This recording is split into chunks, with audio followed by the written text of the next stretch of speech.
Boa noite. A gente vai dar início agora, né, ao I6 Talks, né? Com muito prazer. Eu queria dar as boas-vindas, né, a todos e todas que vieram nos prestigiar. Esse momento de conversa, né? É um momento de realmente de aproximação, né, desse assunto tão importante que é o Complexo Econômico do Estado da Saúde. E a gente não tem, né, maneira melhor de começar com o nosso convidado, né?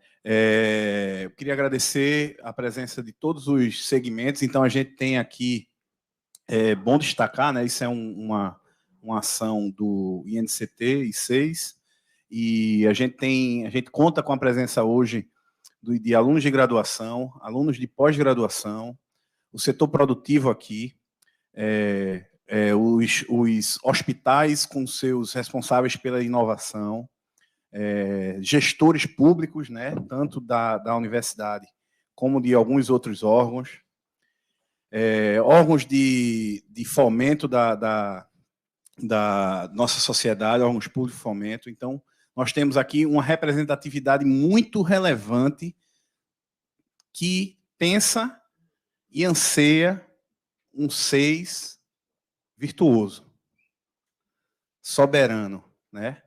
Como diz o nosso entrevistado, resiliente, né? E é isso que a gente está oportunizando hoje. A gente vai ter aqui um momento, né, de conversas. Então, a gente vai ter a primeira rodada falando já um pouco de como vai ser a dinâmica. A gente vai ter uma apresentação do nosso entrevistado. Depois a gente vai ter uma rodada prévia, né, colocada aqui por alguns convidados. Depois dessa rodada de perguntas, a gente vai abrir novamente para perguntas mais curtas do que não foi colocado, que eu gostaria de escutar sobre tal assunto que eu acho que é interessante, e aí a gente pode também estar fazendo. Obviamente que a gente coloca isso de maneira muito descontraída, tá? A gente não está na faculdade, a gente não está no congresso científico, né? A gente está aqui num talk mesmo, que é para se aproximar, é para colocar o 6 dentro da nossa vida, não só lá no serviço, mas na forma de olhar esse dia a dia, esse mundo, tá? Então, eu vou chamar aqui, a gente vai ter nosso convidado, mas eu vou chamar aqui para coordenar os trabalhos, né? Vai ser a coordenadora, vai ser a dona desse microfone, a nossa pós-graduanda, Rafaela, tá? Eu acho que tem uma representatividade, a Rafaela está aqui, na coordenação desses trabalhos, tá? E só para dar um adendo, ela acabou de fazer uma disciplina onde tem como o objeto da disciplina o Complexo Econômico do Estado da Saúde. Então, ela estudou muito as referências do entrevistado, tá? Então, é um dos motivos principais que ela está aqui. Então, Rafaela, fique à vontade aí para conduzir os trabalhos e vamos em frente, vamos curtir essa noite. Obrigado.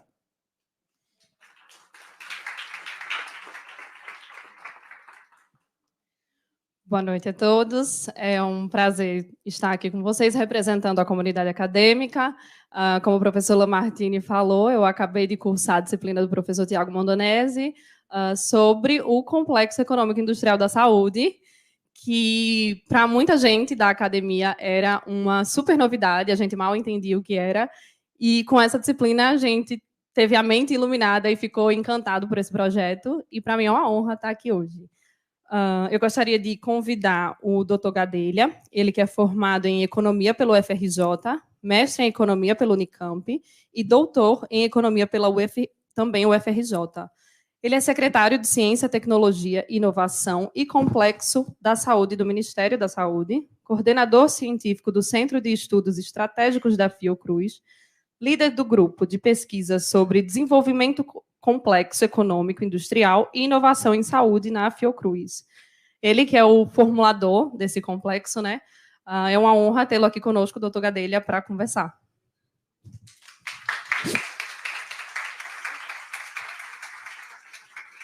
Muito bom. É um super prazer estar aqui. Vem cá, senta aqui na frente. Não quero todo mundo aí atrás, não. Então, parece que eu estou falando para as cadeiras. Vamos aqui. Vamos distribuir. O pessoal que está lá no cantinho, vem aqui. Não é só o Lamartine, não, que é chefe.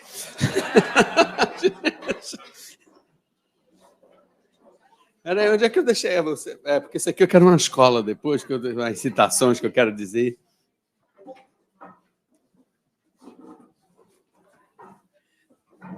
Sem amor, sem coração, não tem teoria, não, ciência. Tem 2 lugares aqui para as pessoas que...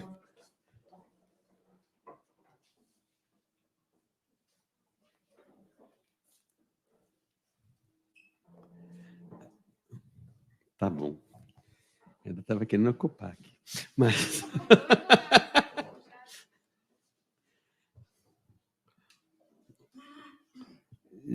Mas aí como é que... Você desculpe.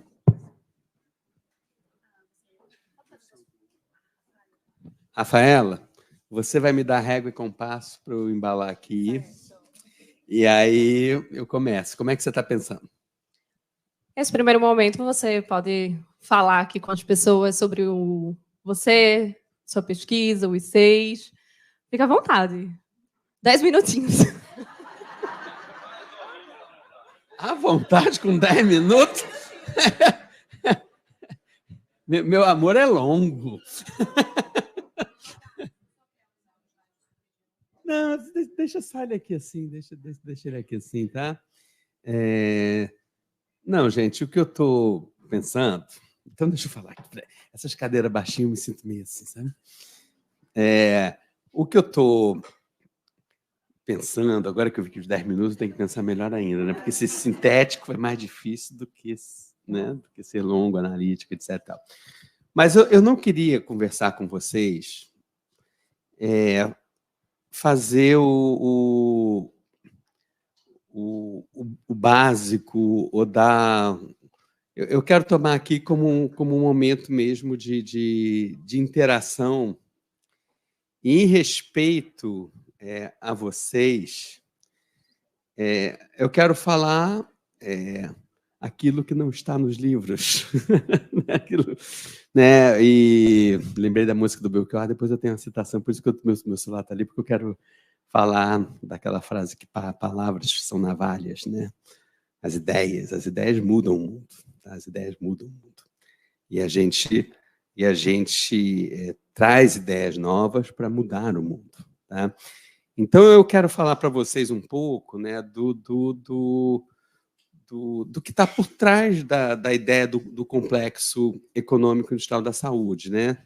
Não é apenas uma ideia que eu tenho uma cadeia produtiva, que eu tenho inovação farmacêutica, na hanseníase, nos equipamentos, nos serviços, mas sobretudo, uma concepção que visa a gente quebrar paradigmas que nós todos fomos formados e que nós todos estamos acostumados a pensar.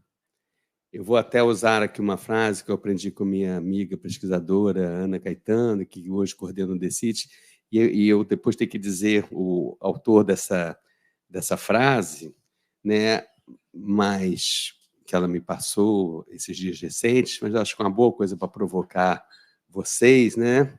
A sociedade tem problemas, a universidade tem departamentos. Então, né, e aí eu posso dizer algo que a gente já pensou. As pessoas têm problemas. A política pública é toda fechada, né, em departamentos, em estruturas, né? Quando a gente vê a pandemia da Covid, a gente fala, olha, era uma questão, como é que eu organizo a minha atenção básica, como é que eu organizo a atenção especializada, como é que eu tenho produtos e tecnologias, como é que eu tenho o efeito da distribuição de renda e da pobreza, como é que eu poderia ficar em casa, manter o distanciamento, né, sem enfrentar a questão social, sem transferência de renda, como é que eu poderia ter acesso a uma nova vacina, como é que eu poderia investir no novo medicamento. Olha só, eu falei aqui de várias coisas que são, ao mesmo tempo, ciência biomédica,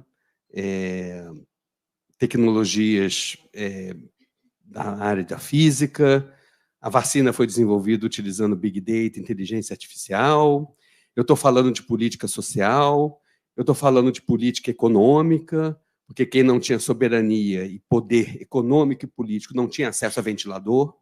Não era uma questão tecnológica, não era uma questão apenas Então, né, como é que a gente supera? Como é que a gente supera visões ou perspectivas que insistem em nos colocar em caixinhas, em setores, em departamentos, e, de alguma forma, começamos a seguir uma lógica voltada para essas caixinhas, para esses setores, para essas atividades, esquecendo a finalidade última do que a gente trabalha, que são as pessoas, e hoje a gente não pode esquecer nunca, e que é o nosso planeta, a vida do nosso planeta. Então, de alguma forma, a concepção ela evolui, né? Depois seria uma história muito longa, para os 10 minutos que eu tenho aqui, mas ela evolui, vocês não têm ideia do que era uma visão de economia industrial, de economia da inovação, como é que a gente inova, como é que a gente desenvolve indústria. E, de repente, eu vou até dizer, pela minha trajetória, mas assim, essa visão do mundo aterriza numa instituição de saúde pública, como era a Fundação Oswaldo Cruz, como é a Fundação Oswaldo Cruz, e aí eu vejo Chagas, hanseníase, malária, pobreza, fome, tudo que talvez naquelas universidades federais, públicas, mas que um funil, né? Eu fico tão feliz quantas pessoas conseguiram alargar esse funil mediante políticas públicas, né? Não podemos, se de um lado tem minha política se faz com pesquisa, mas minha pesquisa se faz com política. Não esqueçam nunca disso. Nunca disso. A sustentação da pesquisa e da ciência depende de uma política pública, de uma visão que respeite a ciência. Então, aqui, né, Mônica, é tão carinhoso isso aqui do INCT. A Mônica diz que a frase é minha, acho que não é, não sei. Mas, enfim, ela jura, de pé junto e tal. Mas isso aqui depois tinha que dar um círculo aqui. Porque havia, né, uma visão que negava a própria ciência, uma visão política, e que está enraizada na sociedade. Então, eu vejo essa reunião nossa aqui, ela é uma reunião científica, mas, desculpa dizer, ela também é uma reunião política. Né? Vocês conhecem aquela poeta polonesa, e eu não vou saber dizer o nome dela, depois a gente procura, eu dou aqui a referência, onde ela fala em cada gesto seu, em cada ato seu, em cada mesa de reunião, tem a política. Tem uma visão de mundo e que mundo a gente pretende construir. Então, a percepção do complexo econômico e industrial da saúde, eu digo assim, às vezes até falo, gente, vamos nos libertar do próprio nome e da própria marca, apesar dessa marca ser decisiva. Mas ela não é uma cadeia produtiva. Eu não tenho a cadeia produtiva da automobilística, eu não tenho a cadeia produtiva da petroquímica, eu não tenho a cadeia produtiva dos fármacos ou a cadeia produtiva da farmacêutica, não. Eu estou dizendo o seguinte, eu tenho que pensar a relação da base produtiva, da base de conhecimento, da base de inovação com a vida. Então, a perspectiva, ninguém pode, a não ser que seja, como é que eu vou dizer, um pensamento quase que descolado ou mesmo hipócrita, ninguém pode tratar de produção e inovação em saúde sem pensar na vida. Sem pensar na vida. Então, a área da saúde, não é à toa que ela hoje tem uma visibilidade, um protagonismo muito grande, a área da saúde nos puxa para pensar o mundo da ciência, o mundo da inovação, o mundo do conhecimento enraizado, colado, afinal de contas, na questão, afinal de contas, para que serve o conhecimento que a gente está estudando? Para que serve a tecnologia e a inovação que a gente está trabalhando? Então, a ideia, eu não vim aqui, depois eu posso dar, né, isso aqui depois eu falo, Eu podia, não, complexo, tem atividades industriais, tem atividade de serviço, tem atividade do mundo da comunicação e da conectividade, isso tudo é interdependente, tudo isso é verdade, mas eu estou passando aqui antes para vocês a ruptura paradigmática que a gente tem que trabalhar aonde a gente quebra. E é isso que eu pediria, estou aqui no INCT, pessoas da pesquisa, quebra a segmentação, que eu comecei falando da disciplina para provocar o próprio INCT, no final eu vou provocar o INCT, tá? Mas que quebra a barreira disciplinar. E eu já sei que o INCT é maravilhoso, aliás, que orgulho vocês estarem aqui, que orgulho ter. Não é à toa que o primeiro INCT do Complexo nasceu no Nordeste. Depois eu quero dizer isso, me cobrem isso. Por que nasceu no Nordeste? Tá? O primeiro INCT, né? E eu acho que isso é fruto de uma trajetória. Mas, de alguma forma, a gente quebra a barreira cognitiva e paradigmática que existe entre o mundo social, o mundo econômico e da inovação e o mundo relacionado à própria vida no nosso planeta. A gente diz, estes mundos são interconectados. Eu não posso mais ter políticas públicas. De um lado, eu tenho política social, de outro, eu sou um país primário exportador, dependente de conhecimento. Isso tem um custo. Na pandemia, a gente viu um custo de 700 mil vidas. Mais de 700 mil vidas perdidas. Aonde ficou absolutamente condensado no tempo e espalhado no espaço que esses mundos eles se conectam na vida real. Eu não posso ter, de um lado, uma visão. Né? A gente está aqui no Porto Digital. Falo, Porto Digital, que maravilha, né? Que coisa bonita, e empreendedorismo, e startups brotando, setor público, setor privado. Né? A gente pensa, mas o tempo todo eu tenho que pensar, o Porto Digital está enraizado aqui no Nordeste. O Porto Digital está enraizado nos problemas reais de Pernambuco e está enraizado nos problemas reais do Brasil. Então, eu não posso... Né? Então, a perspectiva do que a gente está trabalhando, por isso que eu estou falando para vocês o que não está nos livros. Tá? O que está por trás dos livros, que eu digo, de alguma forma, até fazendo homenagem à Paraíba, a Pernambuco, penso que eu sei, Celso Furtado, que nasceu na Paraíba, mas assim, a história dele na Sudene, não pense que eu cometi esse erro, não, tá? A história dele na Sudene, enraizada aqui em Pernambuco, a gente costumava dizer, ele representa o encontro de Celso Furtado com Sérgio Arouca. Que, de um lado, ele pensava, né, como é que eu desenvolvo o meu país? Como é que eu desenvolvo minhas regiões? E Celso Furtado jamais tratou indústria pela indústria, inovação pela inovação. Ele começa dizendo, não há país desenvolvido se as necessidades mais básicas da população não são atendidas. Isso em 1974, na definição de desenvolvimento do Celso Furtado. O processo de desenvolvimento é ligado à inovação para atender às necessidades sociais.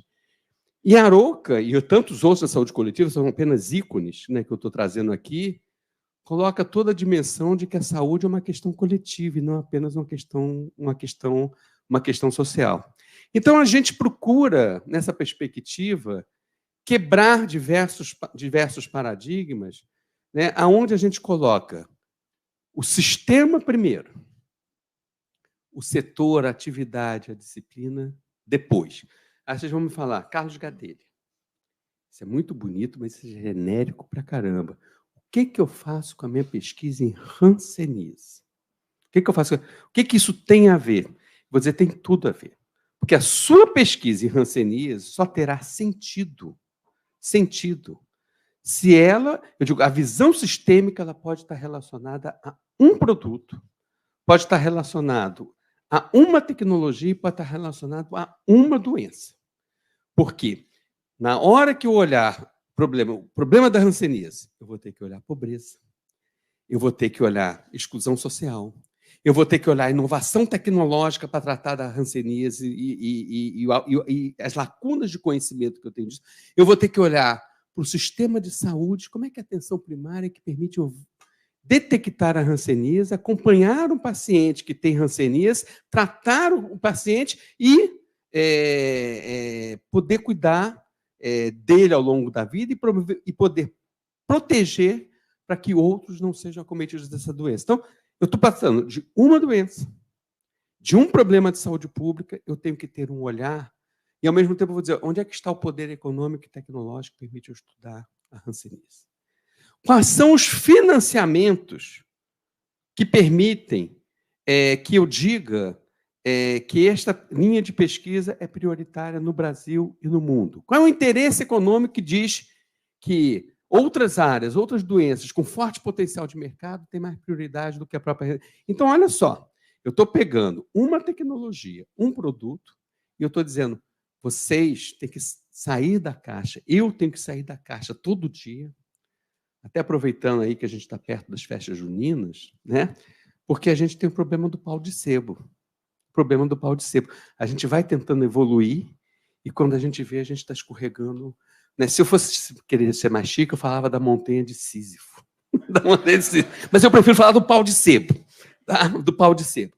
Tá? Que a gente não... Então, o tempo todo a gente vai ter que dizer, a minha pesquisa, ao mesmo tempo, ela é específica, ela é particular, mas ela dialoga com o mundo todo. Ela dialoga com um certo modelo de sociedade.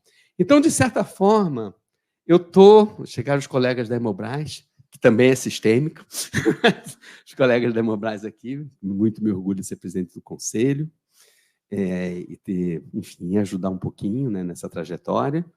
Mas, então, olha só, quebramos, né,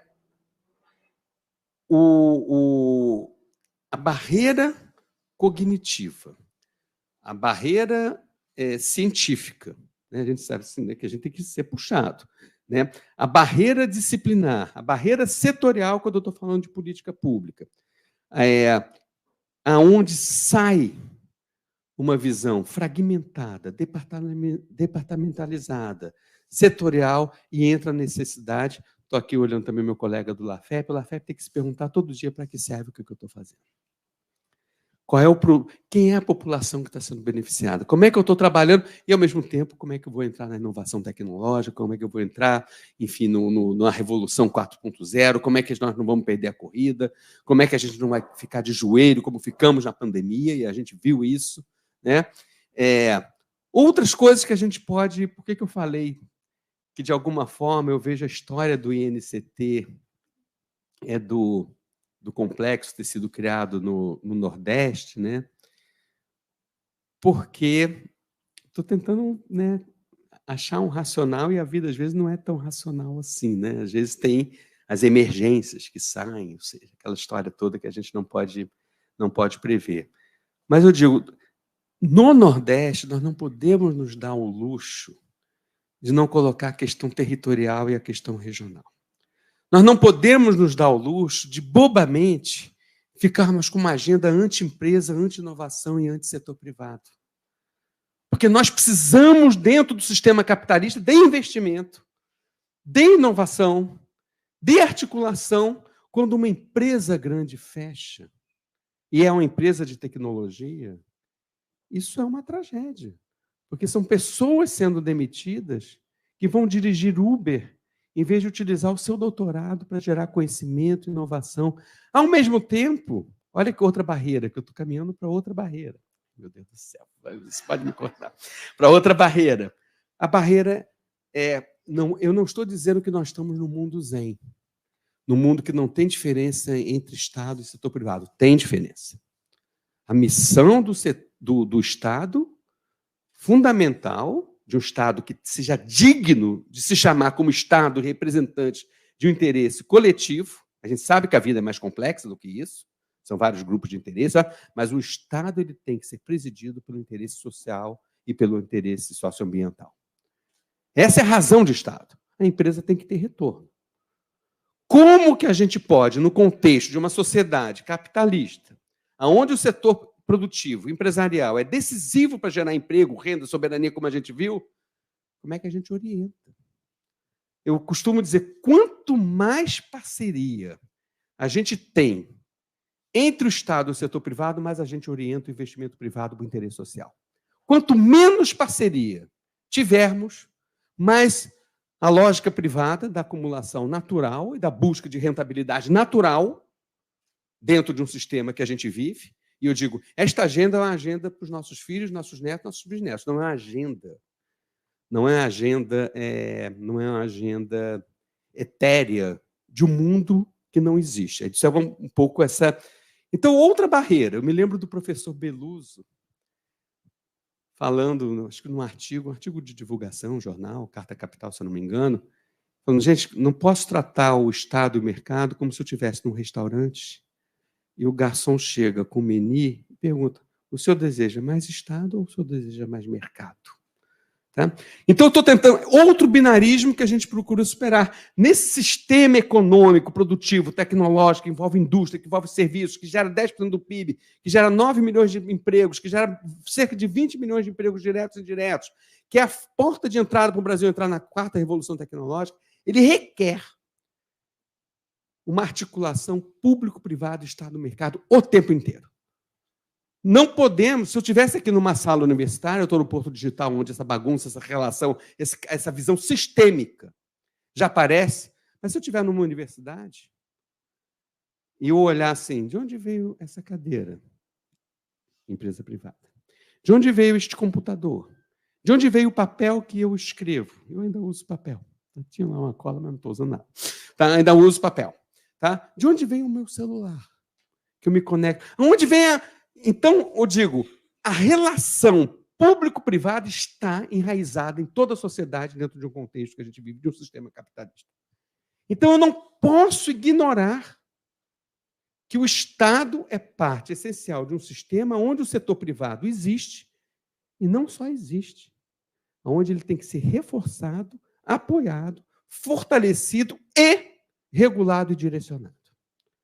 E a gente aprendeu só para dar um exemplo, a base tecnológica da produção da vacina para a Covid foi feita em articulação com o setor privado, mas seguindo uma razão pública que se criou plataformas tecnológicas, seja na Fiocruz, seja no Butantan. Posso depois falar, vou falar da Hemobras, assim, para o pessoal não ficar também, eles sentaram lá atrás, mas eu vou falar deles, também posso falar do LAFEP, aonde o Estado conseguiu orientar o investimento privado para o direito público.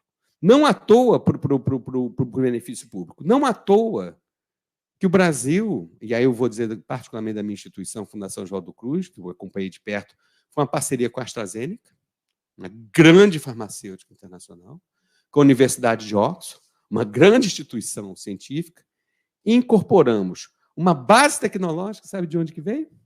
Na articulação de Brasil com Cuba, que foi criminalizada irresponsavelmente no passado, que criou uma base tecnológica de biofármacos e produzimos em tempo recorde o biofármaco para a produção da vacina para a Covid. Fiocruz e Butantan estavam 200 mil vidas no contexto. E a vacina da Fiocruz foi uma das mais baratas do mundo. Pergunte se os parceiros privados ficaram infelizes. Não. Mas eles seguiram uma base institucional e política que pôde orientar o investimento público e o investimento privado. Se eu olhar a Hemobras, é outra falácia que se fala, essa anomalia que é querer voltar a comercializar sangue, um desrespeito a Enfio, a Betinho, a todos que morreram pela irresponsabilidade com o tratamento do sangue como mercadoria, tá? A gente coloca aqui a Hemobras, por exemplo, ela se sustenta. Vocês podem depois me corrigir, mas não, se for muito errado, não pega leve, tá? Mas é o seguinte, a Hemobras ela tem 3 articulações decisivas, público-privada, para viabilizar o maior investimento da biotecnologia em saúde no Nordeste brasileiro. O Nordeste entra na 4ª revolução tecnológica através desse investimento, com uma parceria para produzir o fator 8 recombinante, uma parceria para processamento de plasma e uma parceria para estruturação da área tecnológica de hemoderivação. São 3 grandes parcerias públicas. Para não falar que na cadeia de fornecedores de cada uma dessas instituições existe uma articulação público-privada enorme. Eu já vou... Então, quebramos o primeiro. Pau! Tá? Eu vou, no finalzinho, só quero lembrar quando bloquear. Posso? Tá? Quebramos o primeiro. Não existe barreira da política social, ambiental, com a política econômica e de inovação e de ciência e tecnologia. Segundo, é necessário o tempo todo... Eu pego ali, fica tranquilo, mano. É necessário, no contexto social e econômico que a gente vive, eu não conheço um país desenvolvido, se vocês me disserem de um, eu retiro, que não tem Estado forte e mercado forte. Alguém me dá um? Um. Não temos. Tá? Então, que a gente tem que também, olha, Estado, mercado, são construções institucionais onde o espaço público, que é o espaço do Estado, tem o dever de regular, orientar e promover, não vamos ser hipócritas aqui, e promover o investimento privado. Terceira dimensão, que eu voltando ao Nordeste, né, que eu falei, o Nordeste não pode, Pernambuco não pode, o Sertão não pode dizer não, eu tenho meu fundamentalismo de pensamento, não quero investimentos privados aqui. Isso é fome, isso é exclusão, isso é ficar de joelho frente às outras regiões e frente ao mundo global. Então, outra coisa que eu queria romper, essa dimensão, somos globais, somos nacionais, somos regionais ou somos locais. Somos tudo ao mesmo tempo. Quanto mais local, regional e capaz tecnologicamente, por isso que esse NCT vale ouro, vocês valem ouro, tá? Eu for, mais eu estou inserido globalmente. É uma falácia que eu tenho que optar se eu vou adquirir tecnologia fora ou se eu vou desenvolver aqui dentro. Quem mais interage no mundo para gerar e absorver tecnologia é quem tem tecnologia. Quem não tem tecnologia faz caixa de sapato ou caixa de remédio, apenas. Quem tem tecnologia tem uma interação altiva, né, pegando aí o Celso Amorim, altiva e ativa, aonde eu vou fazer interação global para gerar valor agregado, bons salários, renda, rentabilidade, investimento público e privado localmente, e não ser apenas um país ou uma região, mas eu posso falar aqui do país, voltada à produção ou voltada à tecnologia com baixo grau, onde prescinde da universidade. Prescinde, né? Isso é uma outra coisa que eu queria mencionar com vocês. Então, outra coisa que a gente tem que romper, somos locais, somos Nordeste, somos Pernambuco, somos nacionais e somos globais ao mesmo tempo. O INCT, eu já estive vendo, Lamartine já me ensinou, ele tem uma rede de pesquisadores que envolve Pernambuco, que envolve Nordeste, que envolve o Brasil e que envolve o mundo. É global? É local? É regional? Então, assim, é uma experiência viva e só pode articular o local com o global porque tem essa base local de conhecimento.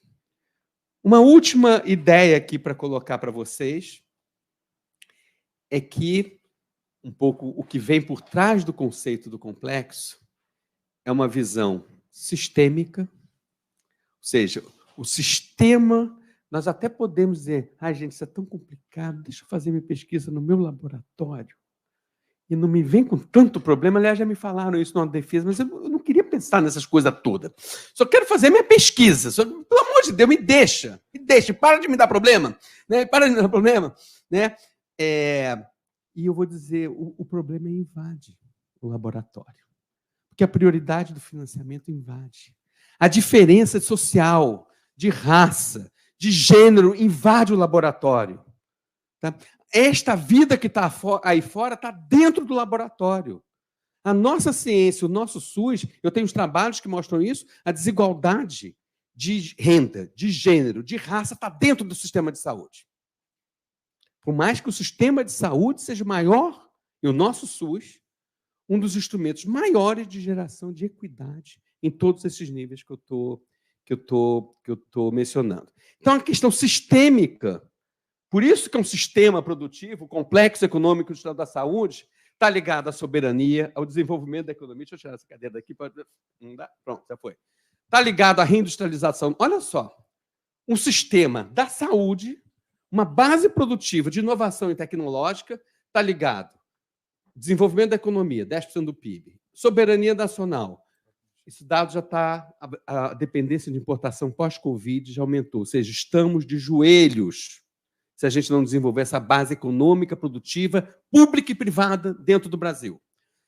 Está ligado, felizmente, né, o nosso governo colocou o Complexo Econômico da Saúde entre as 6 missões prioritárias da política de desenvolvimento econômico e social. Não é só da política de desenvolvimento econômico, nem é só da política de desenvolvimento social. Está ligado à geração de bons empregos. Nós temos fome, nós temos exclusão, nós temos pobreza. Não podemos brincar com isso em nome de uma utopia inatingível. E, ao mesmo tempo, precisamos de utopia. Quero falar, vou fechar com isso, juro. Tá? Combate a miséria e a fome. Eu não posso combater a miséria e a fome. Aqui tem bons empregos. O salário na saúde é maior. O emprego na saúde é mais formalizado. Ele é mais estável. São bons empregos. E é uma porta de entrada nos empregos de maior qualidade, que são os empregos que vêm da universidade, do conhecimento, da inovação. É uma área, é a porta de entrada para a gente entrar na 4ª revolução tecnológica. O fator da geopolítica internacional. A pandemia, isso aqui antes você falava, o pessoal falava, que bicho é esse? Que complicação é essa?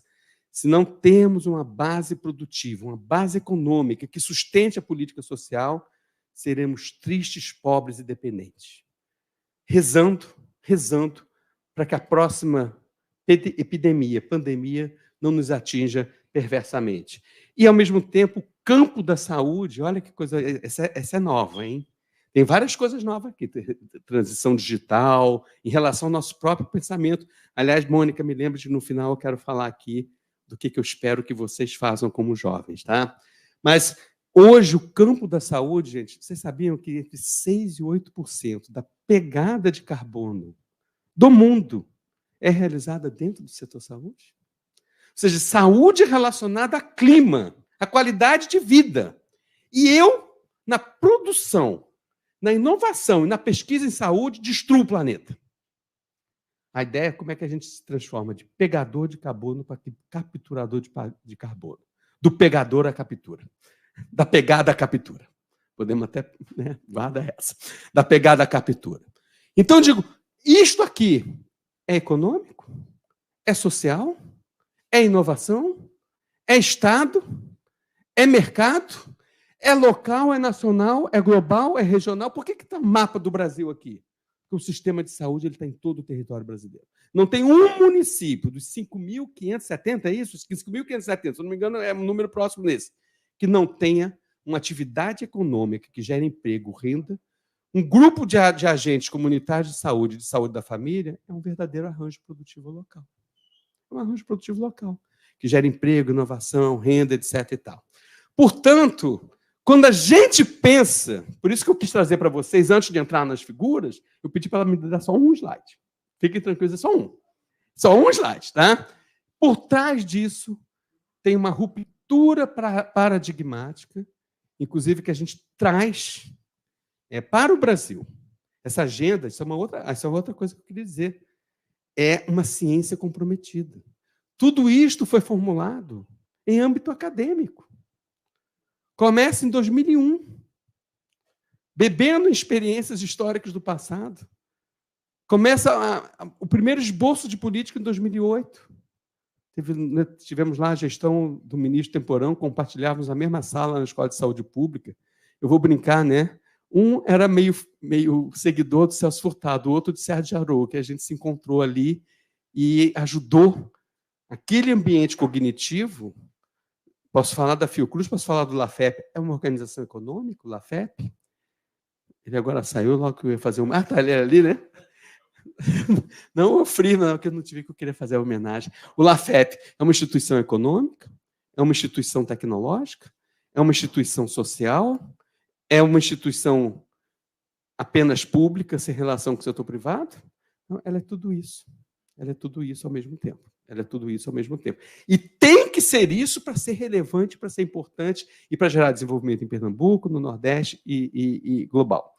Então, gente, na verdade, o que eu trouxe para vocês aqui não podemos esquecer o caráter sistêmico e não podemos esquecer que a estrutura econômica e social da nossa sociedade é decisiva.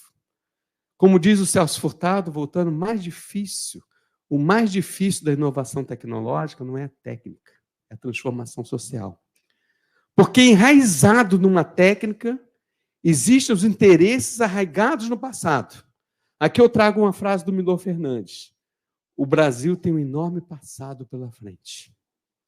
Um enorme passado. Como é que eu consigo, na nossa instância política, na nossa instância social, aí vocês vão dizer, isso é lindo de dizer, mas eu vou provocar vocês. Como é que vocês conseguem, dentro das suas universidades, ou dentro das suas atividades de pesquisa, que os interesses do passado não impeçam o novo de ocorrer?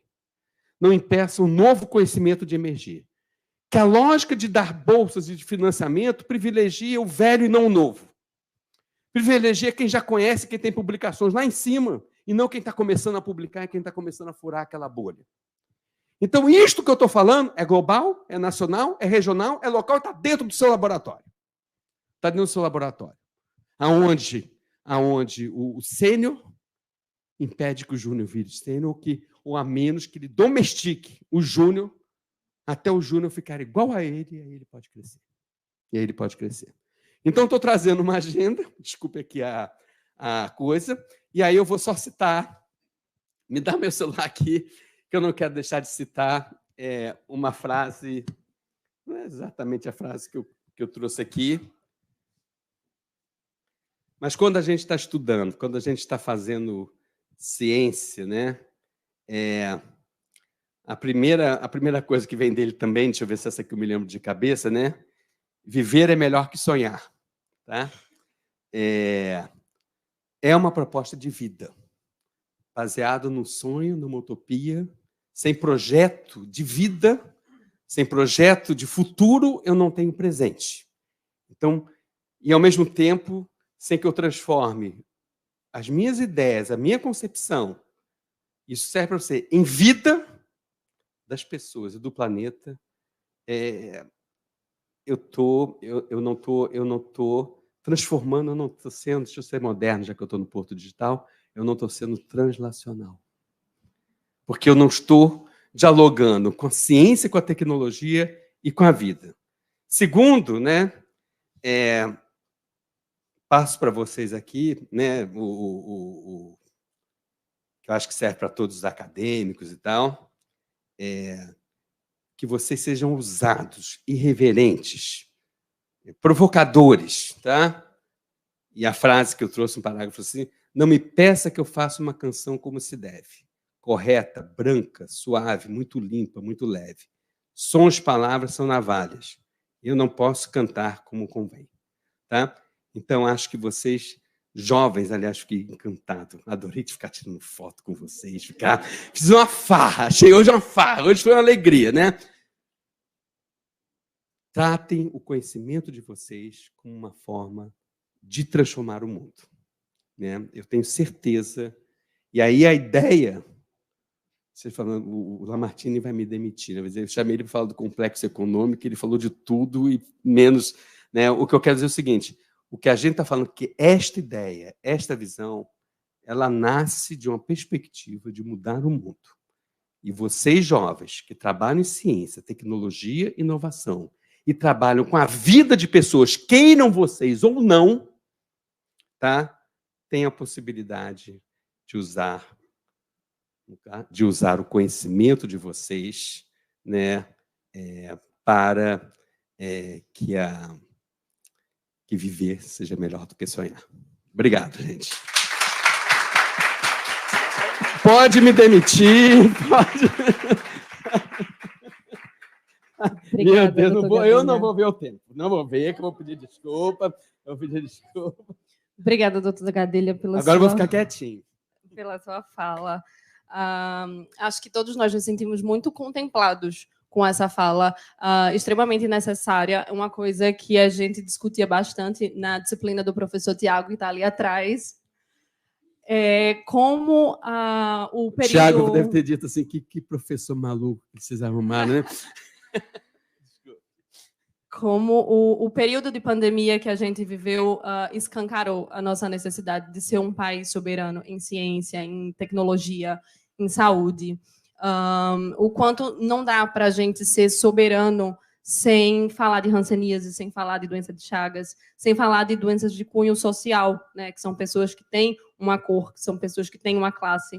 Então, como é bom a gente poder estar falando disso agora, da gente voltar com esse projeto e ter a perspectiva de levá-lo para frente, né? Porque, como você falou, o que a gente está fazendo aqui é para a população.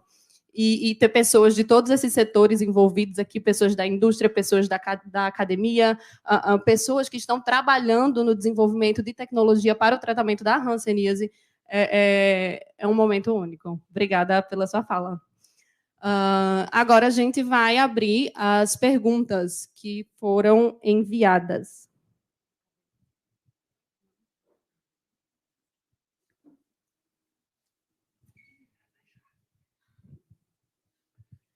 A primeira pergunta para o doutor Gadelha é de Fernando Figueira, do IMIP.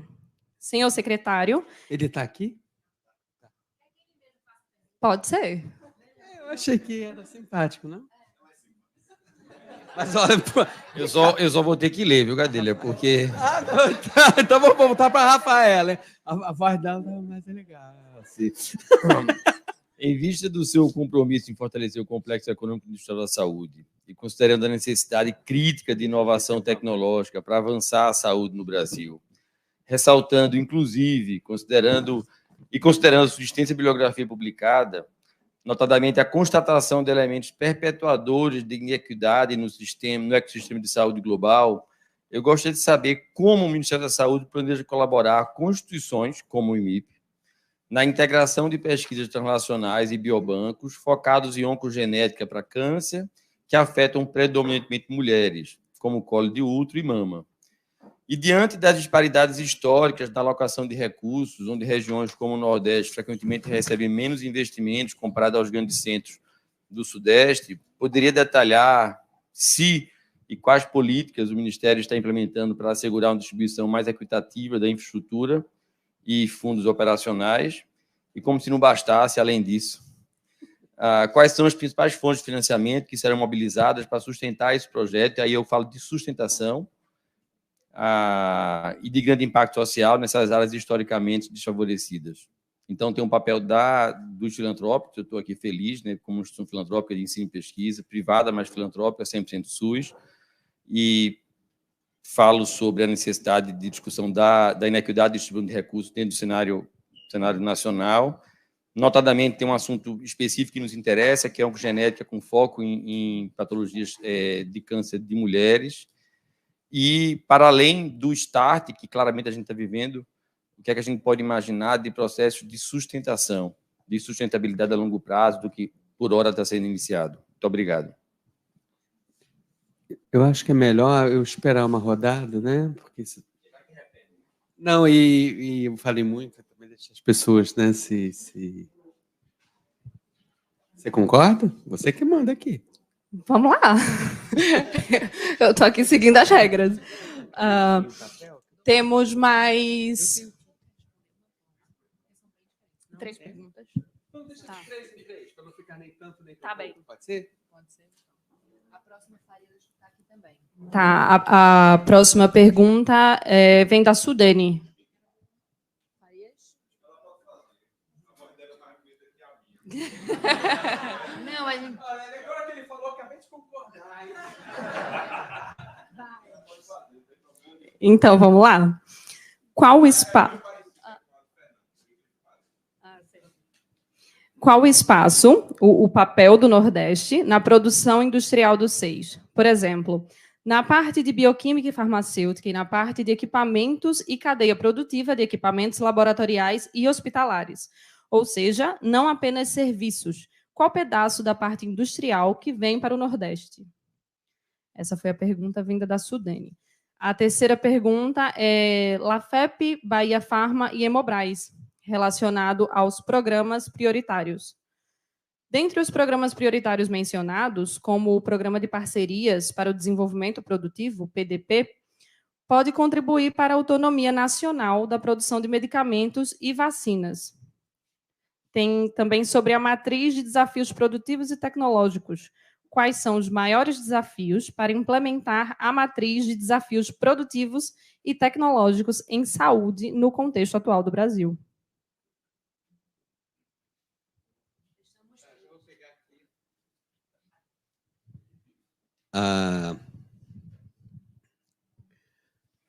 Primeiro, assim, tem algumas questões muito específicas que eu não teria condição aqui de responder o colega aqui do IMIP. Eu vou pedir até que ele encaminhe com a Mônica, que tem uma dupla missão aqui. Ela é do INCT, mas ela está no Ministério da Saúde, na Coordenação Geral de Fomento, né? Mas eu queria dizer, na questão da oncologia, né, hoje o que a gente trabalha, né, numa ideia ampliada do que são os determinantes sociais da saúde, eu posso dizer que não são apenas as doenças negligenciadas tradicionais.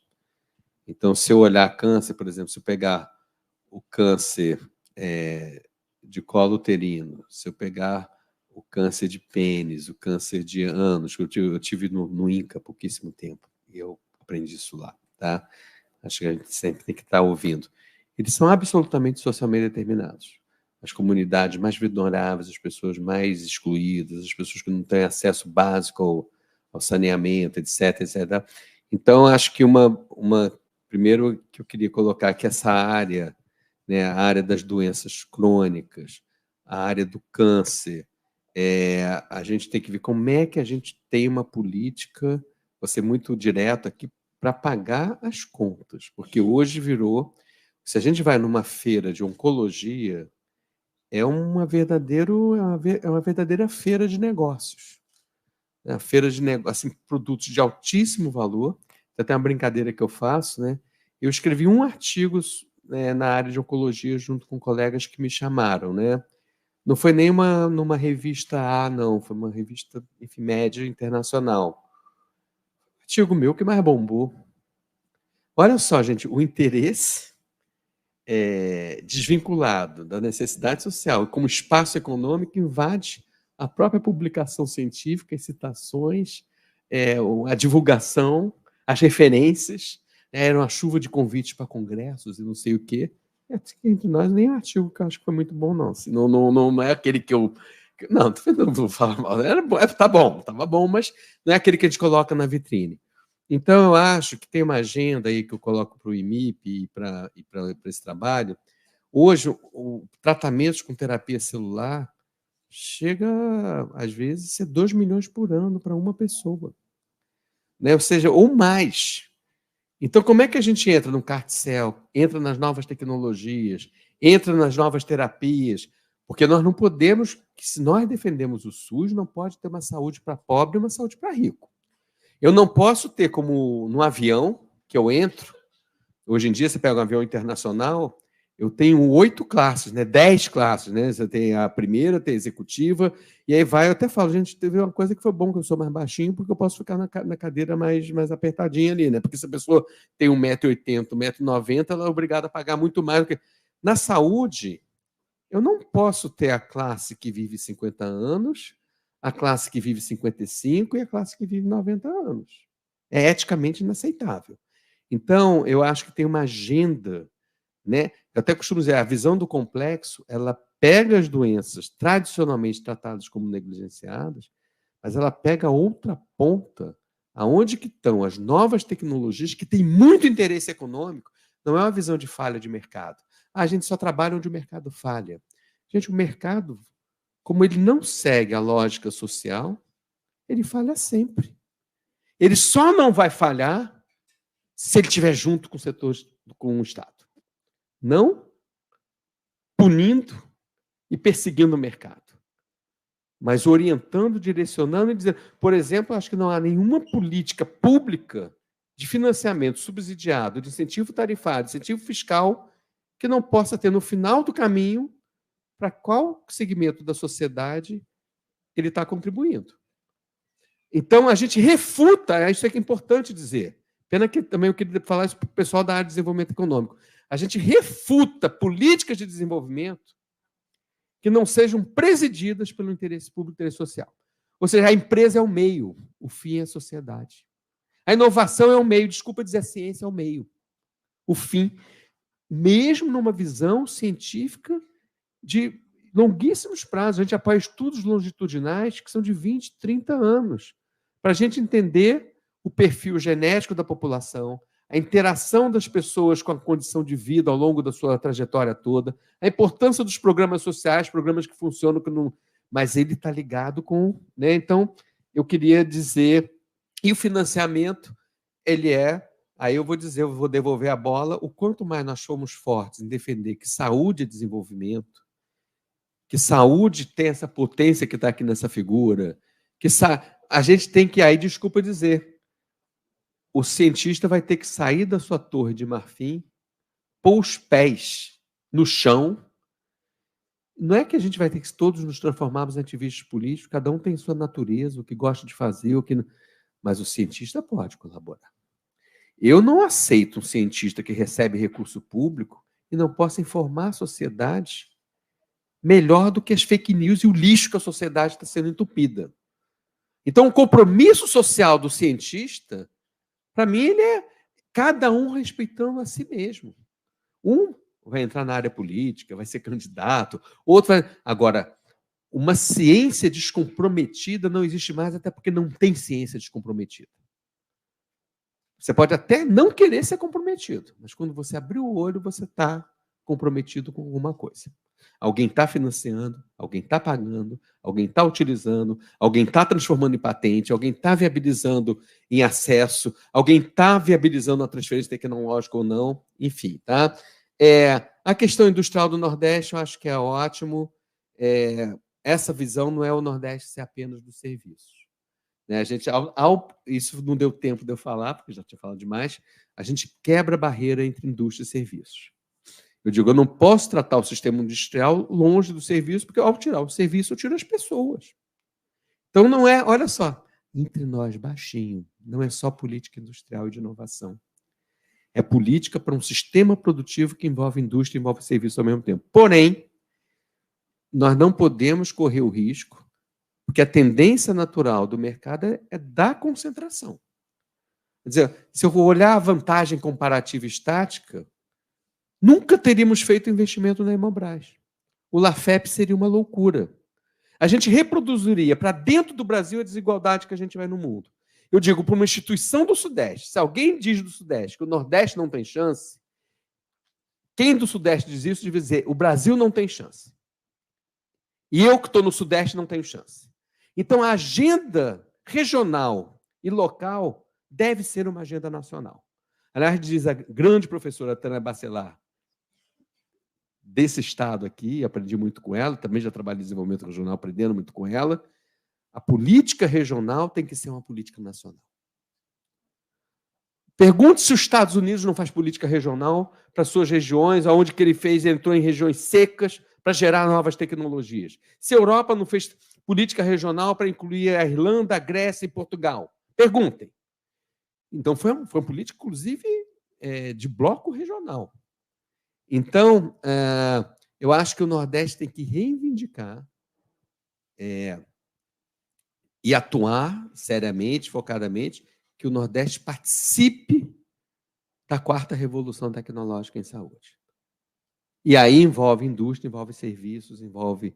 Né, eu acho que é uma reivindicação cobrar os 30% da área de ciência e tecnologia que está no Nordeste, quebrar o financiamento e cobrar que a política nacional, né, eu acho que estamos no momento propício a isso, do governo do presidente Lula, tem que enfatizar isso aqui, que inclusive vem daqui, não é isso?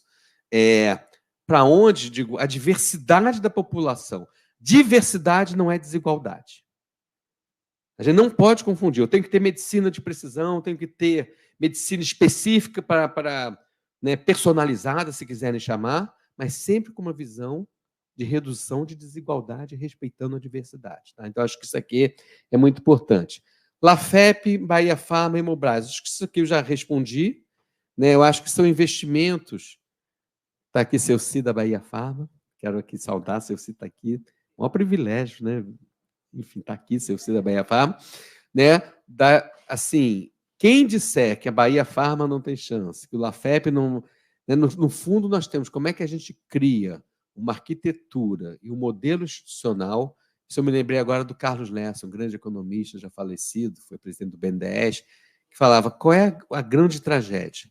Eu não deixo o Estado comprar bem, eu não deixo o Estado vender, eu não deixo o Estado fazer parceria tecnológica, eu exijo que ele faça licitação para fazer uma cooperação tecnológica complicadíssima, e depois aí o Estado não consegue fazer essas coisas, e depois eu digo, é ineficiente, eu privatizo o Estado. Então, como é que a gente coloca uma arquitetura institucional que permita, porque hoje o modelo em que tem atuação do Estado em conjunto com o setor privado se mostra mais bem sucedido do que quando o mercado está sozinho. Né? E da matriz de desafios, eu não sei quantos de vocês conhecem, mas nessa política inovadora que a gente fez para o complexo, isso para vocês pode se parecer porque vocês são muito ligados à área social, né, mas isso é uma revolução, gente. A gente fez uma política industrial e de inovação tecnológica que parte, isso que é a matriz dos desafios, que o colega aqui colocou, ele parte da vida. Ele não é uma matriz, quais são os produtos? As empresas, até as empresas públicas, é natural, qual é o produto? Qual é o produto? Quero saber qual é o problema. Lembra que eu falei que o problema é sistêmico? Que departamentalizada é a universidade e são as políticas públicas. Então, qual é o problema? Aí, para este problema, qual é a solução, qual é a plataforma tecnológica, qual é o produto? Inclusive que podem variar. Porque a gente, quando chega, às vezes já mudou, né, a tecnologia ou a inovação.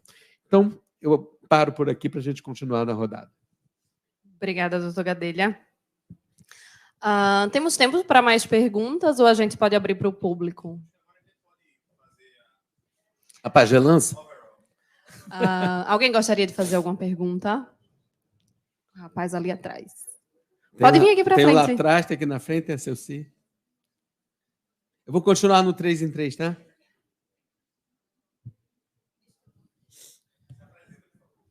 Olá, tudo bem? Meu nome é João Paulo, eu não sou da área acadêmica aqui do pessoal, só sou um entusiasta de desenvolvimento econômico. Eu queria saber o seguinte, qual é o plano que os 6 têm para realmente o desenvolvimento tecnológico do Nordeste no fator seguinte? Você citou o Porto Digital. Beleza, parece muito com os 6. O que é que acontece? O Porto Digital hoje, eu já tenho uma visão meio crítica dele. Por quê? Ele nasceu regional, ele é raiz, desenvolveu, foi embora. Hoje tem uma sede em Porto, lá em Portugal.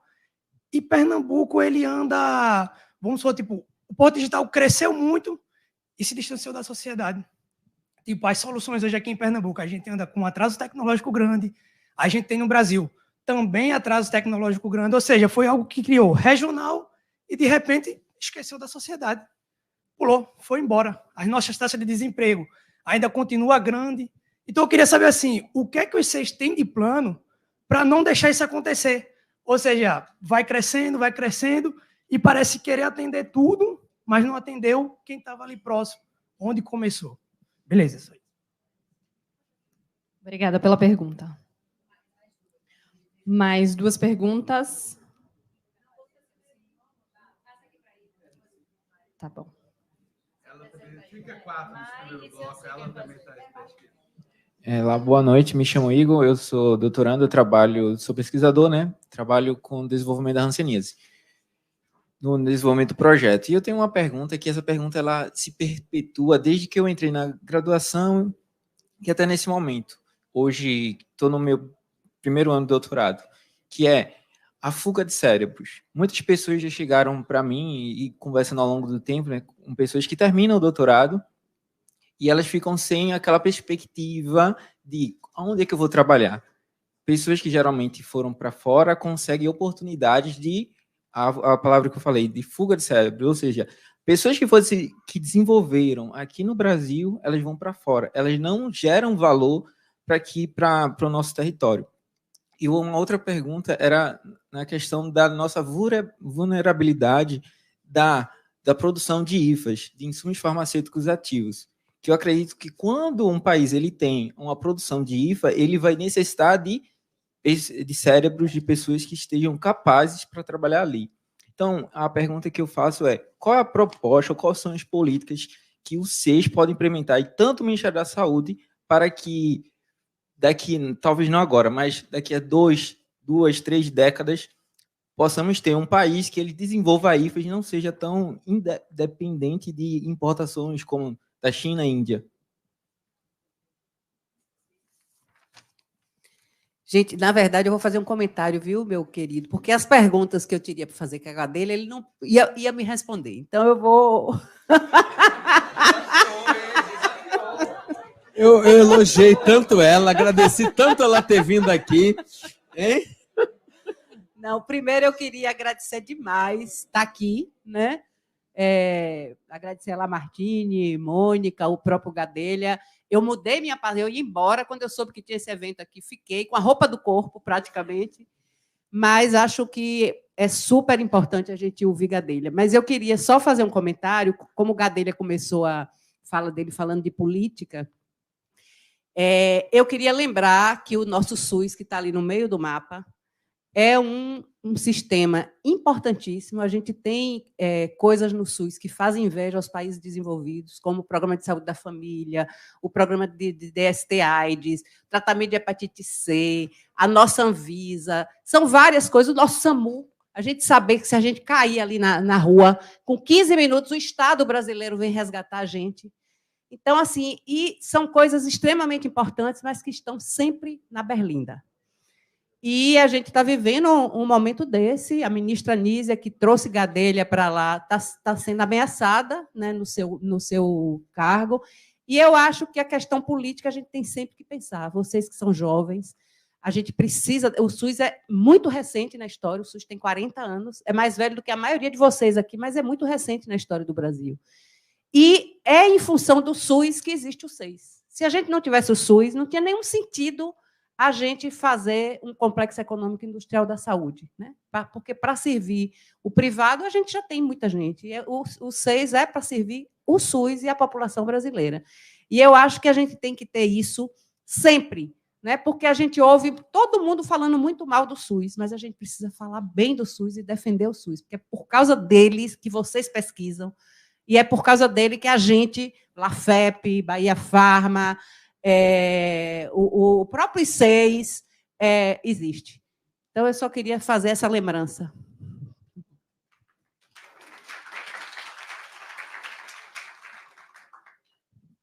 Olá, doutor, boa noite. Meu nome é Mariane. Eu sou mestranda aqui do laboratório, eu trabalho com desenvolvimento analítico no projeto da Tech Hansen, né, da Hanseníase. Eu tinha uma pergunta meio que casa um pouco com a de Igor. A gente falou aqui sobre visão de mundo, visão social, e nos seus trabalhos o senhor fala também de desenvolvimento, inovação, articulação endógena entre economia e social. Quais caminhos o Brasil deve percorrer, a gente precisa percorrer para a concretização dos 6?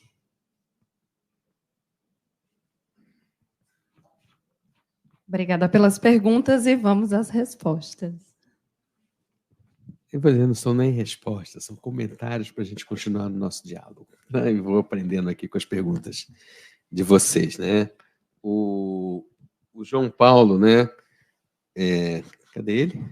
Tá ali. Eu acho que a pergunta dele é muito importante, né? Lembra que eu falei a grande base teórica, metodológica, chamada pau de sebo? Assim, a lógica é de descolar. Né? Você cria uma estrutura, da ciência ser pela ciência, a inovar. Não tem aquela piada que se fazem do pesquisador que está mais na pesquisa básica. Eu sou um forte defensor da pesquisa básica, da pesquisa de longo prazo, da perspectiva da... Não, eu não gosto de pesquisa descompromissada, não. Isso eu não gosto, não. Acho que toda pesquisa é compromissada. Né? Assim, mas o risco é que a visão setorial e a visão fragmentada o que eu estou falando, até pegando uma pessoa bem jovem, a Mariana aqui, pô, já falou dimensão endógena, ligação, né? Eu falei, pô, que bacana, né? Vocês estão super afinados e tal, até nos termos e no conceito mais do que nos termos.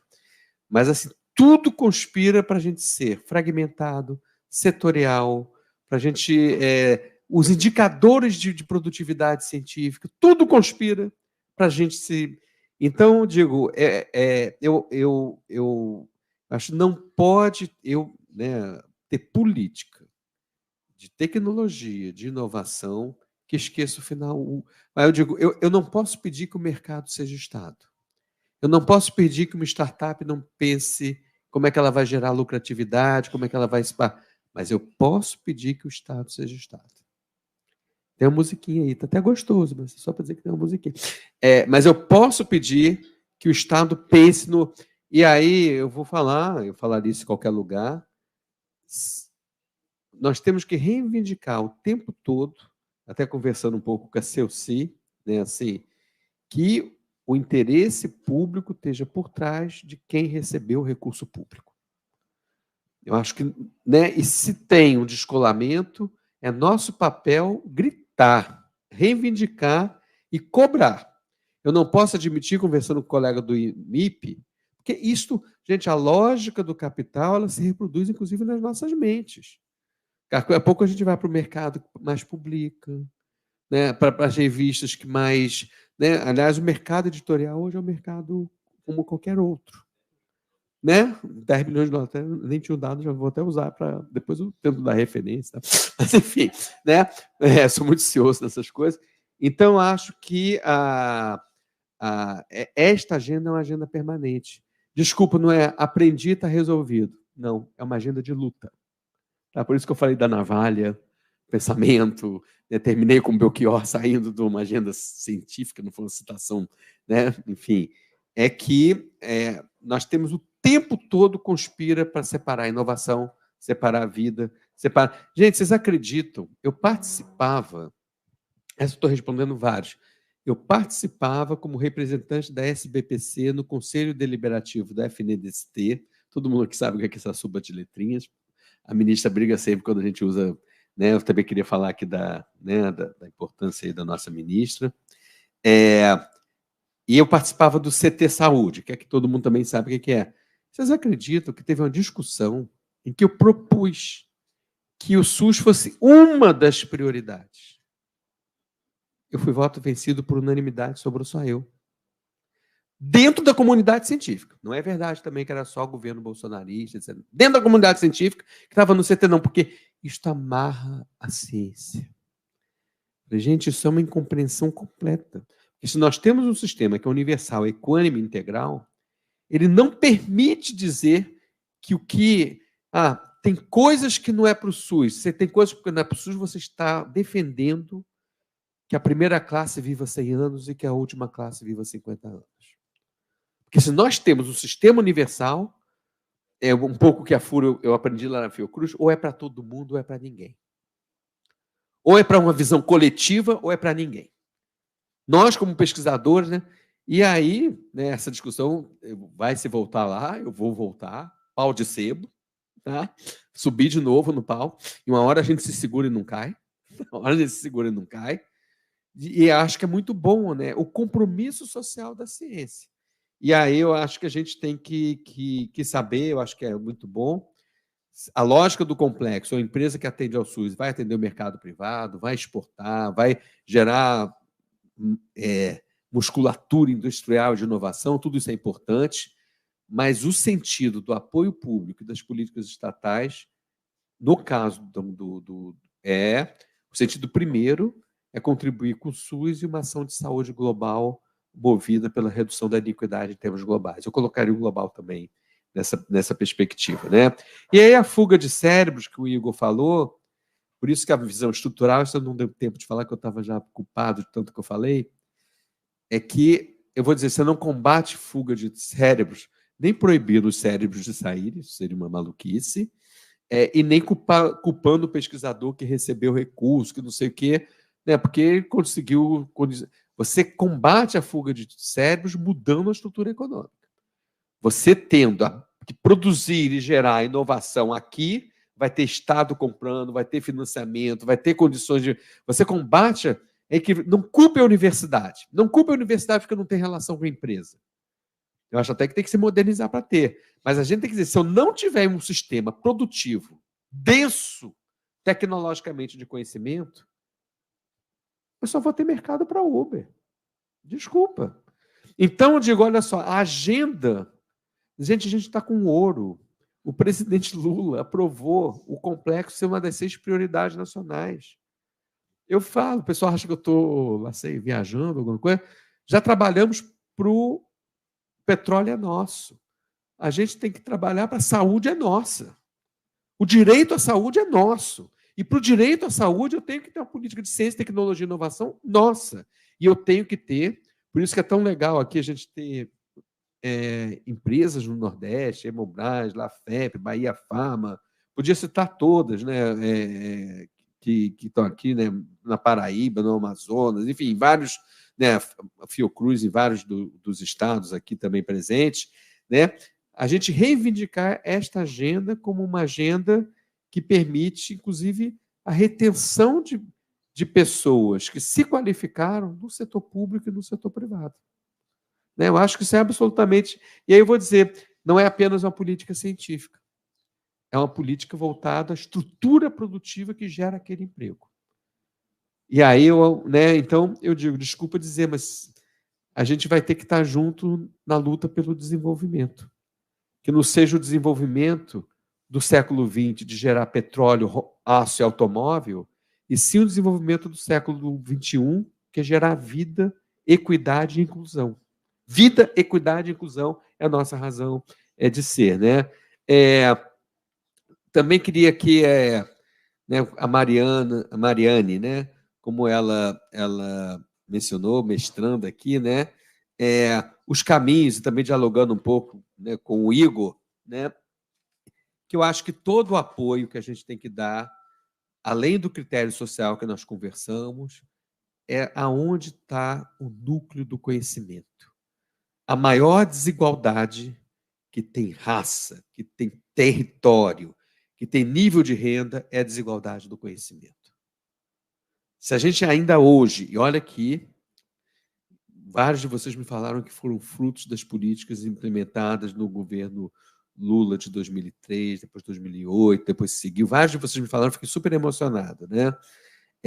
Mas se a gente tira uma radiografia do sistema educacional brasileiro, ele ainda reflete uma desigualdade profunda.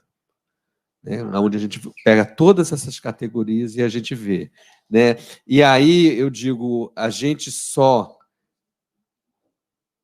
além do critério social, ambiental, eu tenho que dizer, não justifica apoiar embaladores de produto no Brasil. Eu quero, inclusive, falar isso aqui para as instituições públicas. Se nós formos só embaladores de produtos, nós vamos estar condenados a não ter legitimidade e a não gerar emprego, a não atrair produtos, e a marca atual é o IFA. Mas ela pode ser os filtros.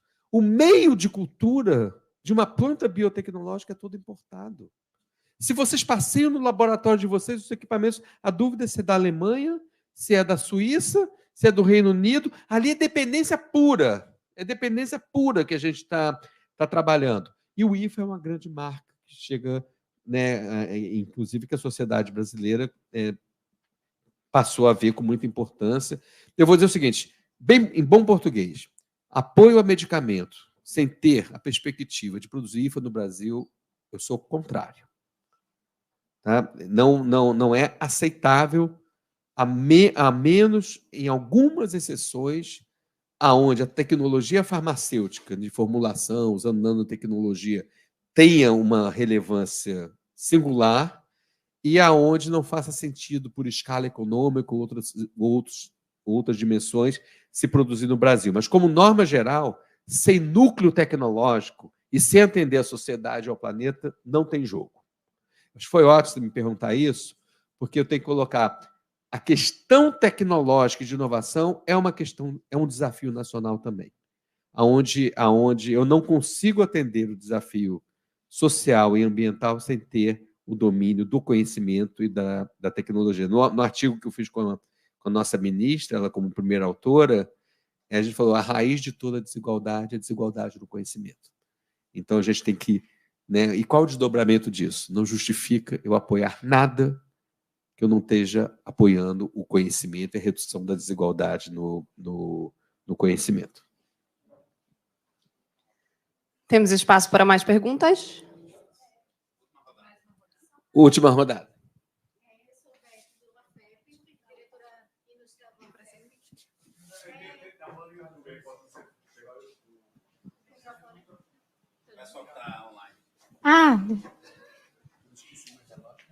Professor, a minha pergunta é bem Até que eu não rápida. falei tanto. Minha pergunta é bem rápida, é só uma complementação em relação à farmacoquímica, né? A produção de IFA no Brasil. Existe alguma perspectiva? Eu estou ouvindo. Tá? Existe alguma perspectiva em relação... Ontem a gente estava, né? Eu estava com o seu CIA e os laboratórios AUFOB Nordeste, né? E a gente ficava se perguntando em relação à produção de recipientes. Existe alguma perspectiva em relação ao apoio do SEIS na produção de recipientes? Porque todos nós compramos e temos as mesmas dificuldades, né, na aquisição. Aí a gente ficou se perguntando em relação a isso, se existe. Obrigada.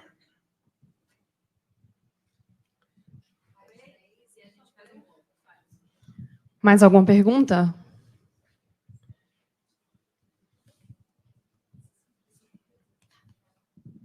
Boa noite. Meu nome é Leiliandre, eu sou CMSL na Orphan DC. É uma empresa que trabalha com pesquisa clínica. Pesquisa clínica a nível de fase 1, 2 e 3. Então, muito se falou aqui sobre a pesquisa básica, né? E a gente sabe que para o fármaco, para o medicamento chegar na população e fazer toda essa diferença que a gente está falando aqui, precisa da pesquisa clínica. E eu dentro de uma CRO, a gente enfrenta muita dificuldade para desenvolver a pesquisa clínica no Brasil, inclusive em instituições públicas.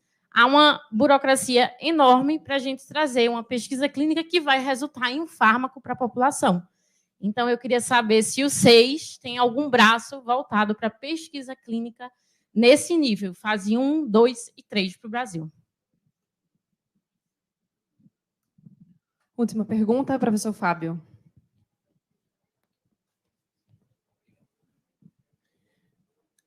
Togadelha, primeiro, parabéns pelas explanações até agora.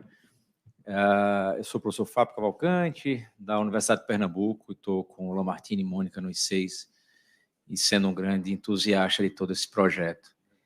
E muito entusiasta das suas falas, das suas provocações.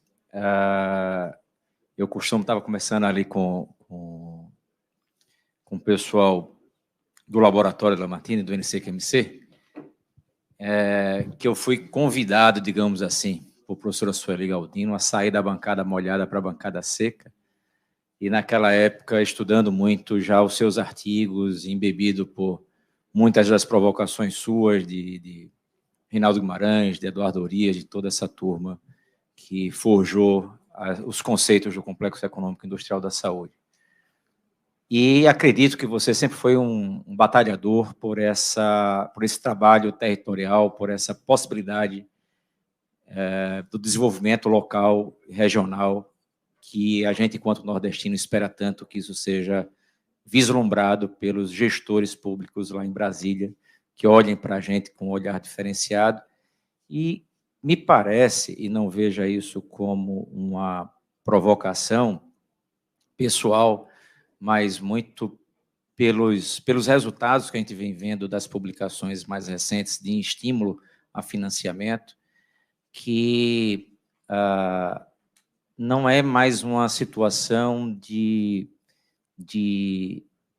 cobrarmos ou insistirmos que esses investimentos aconteçam de forma direcionada para o Nordeste, mas que talvez falte ainda alguma vírgula nas políticas públicas que digam que, de fato, esse recurso precisa vir para cá para minimizar esse desequilíbrio do desenvolvimento local e territorial. Haja vista as últimas publicações que a gente tem do próprio Ministério de Ciência e Tecnologia, quando a gente vai dar uma olhada nas publicações mais recentes das chamadas FINEP, por exemplo. Né? Me parece que ainda não está aparecendo todos aqueles 30% nas publicações efetivamente das empresas, das ICTs, que ainda não saiu ainda, nas prévias de lançamento. Então, para além das cobranças que o Nordeste faz, que os estados fazem, queríamos muito que houvesse mais alguns pontos e vírgulas nas construções políticas do direcionamento. Esse recurso irá tantos milhões, tantos por cento direcionado para esses estados aqui, para esses estados que têm ICTs fortes, que têm clareza nas suas entregas, que têm fortalecimento nas universidades, que têm estruturas produtivas com histórico de entrega, para que a gente possa ter, daqui a 10, 20 e 30 anos, uma situação menos desequilibrada para a região. Obrigado.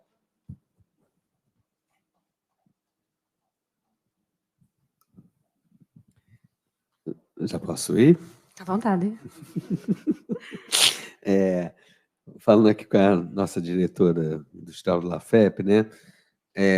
A gente aprendeu também na pandemia, né? Por isso que eu falei, a questão do IFA tem uma relevância brutal, mas a gente aprendeu que as cadeias produtivas que estão por trás da figura do complexo, quando eu falo farmacêutica, mesmo fármacos, eu tenho, por exemplo, eu tenho os recipientes, adjuvante em vacina, filtros em biotecnologia. É quase como a gente tem que trabalhar até numa figura. Estou pedindo para a Mônica me ajudar nisso, porque eu só sei fazer aqueles desenhos com quadrado e bola, né? E mesmo assim ela não sabe muito direitinho, não.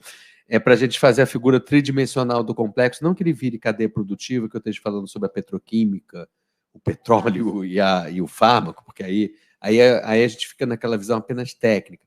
Mas no espaço da saúde, quais são aqueles insumos críticos que, se eu não tiver capacidade tecnológica local, eu posso trancar o processo não apenas pelo fármaco, mas por outros. Então, isso está totalmente na agenda. A gente tem até uma possibilidade de abrir um pouco, por isso que eu não fui tão radical na cor dos fármacos. Olha, se tal projeto traz tecnologias críticas e por razões justificáveis, pode até não envolver o fármaco, digamos assim, mas ele poderia ser contemplado. Então, a gente está avançando, como eu disse, só que, gente, a figura do complexo não tinha tecnologia de informação e conectividade. Hoje, o coração do complexo é informação e conectividade digital. Não tinha questão ambiental, hoje tem. Então, isso é até a frase final que eu vou falar, que eu não vou falar já, tá? Mas isto aparece, eu até pude orientar uma tese de doutorado, vou até falar isso para vocês rapidinho, né? É um aluno meu que me deu muito orgulho, um aluno negro, né? E eu senti racismo estrutural sem que as pessoas vissem a cor dele no objeto que ele escolheu. É uma coisa... Porque ele era do almoxarifado. Era um doutorado... Não era até acadêmico, mas ele... cara super, assim, que conseguiu fazer o mestrado, conseguiu quebrar a barreira de raça, de renda, de tudo. E a academia falava, não, trabalhar insumos críticos da cadeia farmacêutica não é legítimo do ponto de vista acadêmico. Olha o racismo, gente. Não é o racismo de cor propriamente, mas é o racismo do objeto. Vocês entenderam? Assim, ele que conhece, ele estava ali falando, eu sei que sem esses insumos eu não produzo medicamento, eu fico dependente. E ele é resiliente, eu também. Tenta publicar 1, reprovado. Publicar 2, reprovado. Depois conseguiu publicar 3 teses na forma de artigo, que eu prefiro mais porque publica, né? Porque senão, né, a gente precisa publicar, né? Até para ser lido, né? E para, né, ter legitimidade, etc. e tal. Mas, assim, até para dizer, gente, ninguém tinha visto raça, cor, local, mas eu senti racismo. No próprio... Por isso, quando a gente coloca, vamos fazer trabalho sobre a população indígena, tem que ter um indígena no conselho editorial.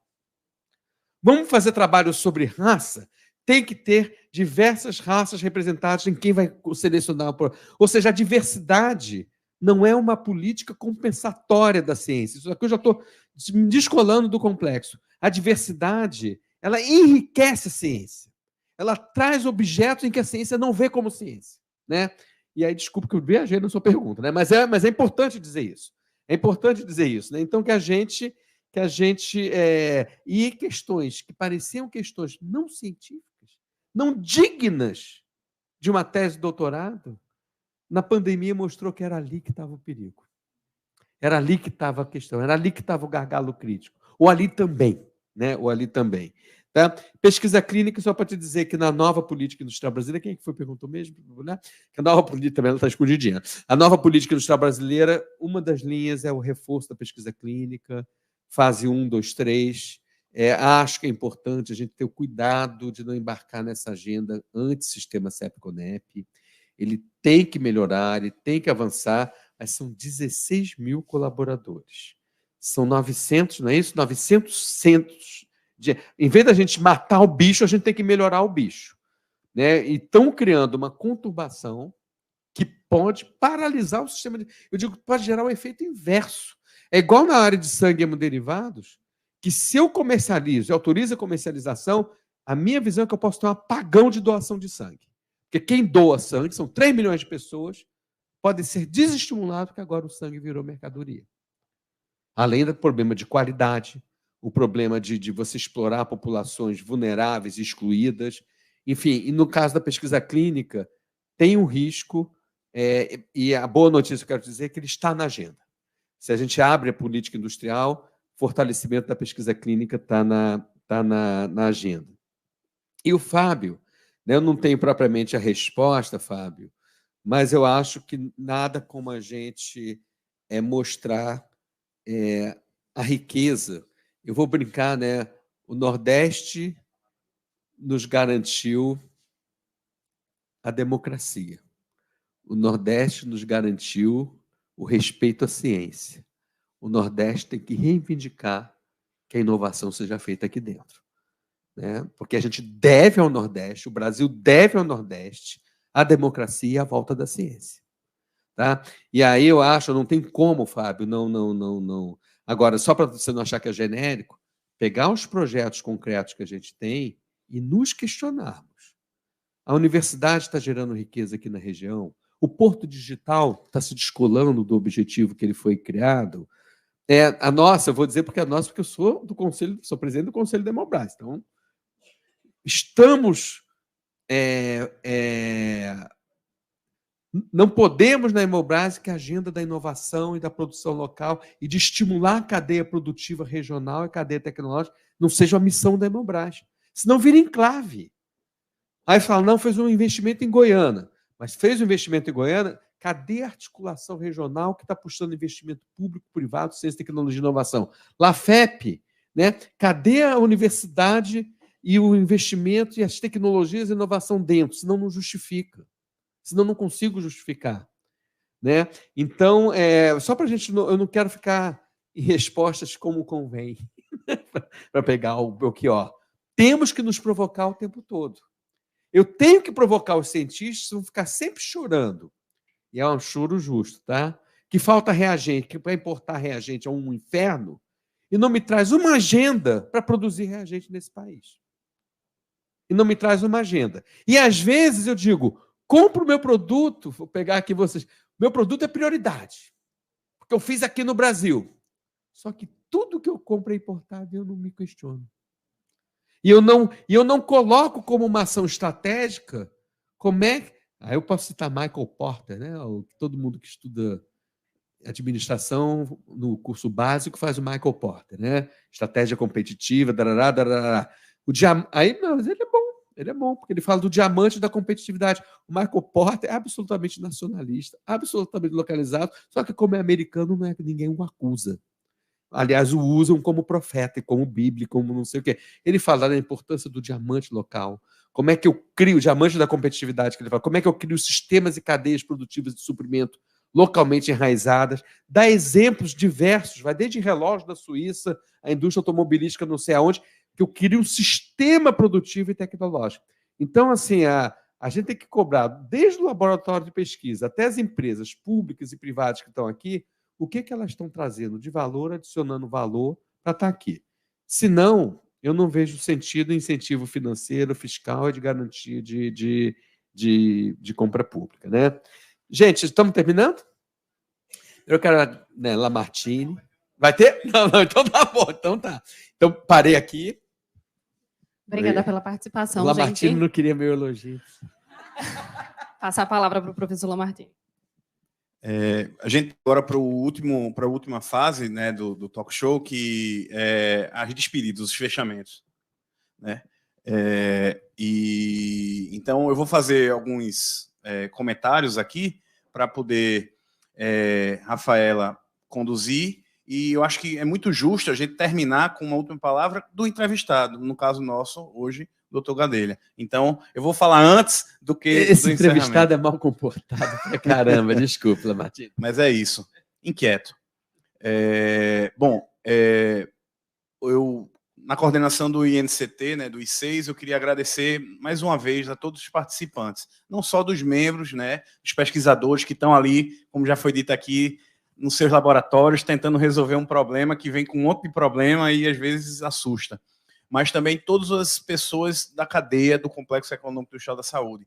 Então é muito relevante e, na verdade, isso faz sentido para a gente quando a gente vê aqui um monte de responsáveis por hospitais que fazem inovação, que tocam a pesquisa clínica no Brasil e principalmente aqui no Nordeste. Então faz todo sentido quando a gente tem aqui os gestores dos laboratórios oficiais aqui, né, da Bahia Pharma, do Lafep, da Hemobras. Então, isso dá mais energia para o INCT, né, que poderia estar cuidando simplesmente daquelas pesquisas ali da bancada de cada um e publicando alguns artigos.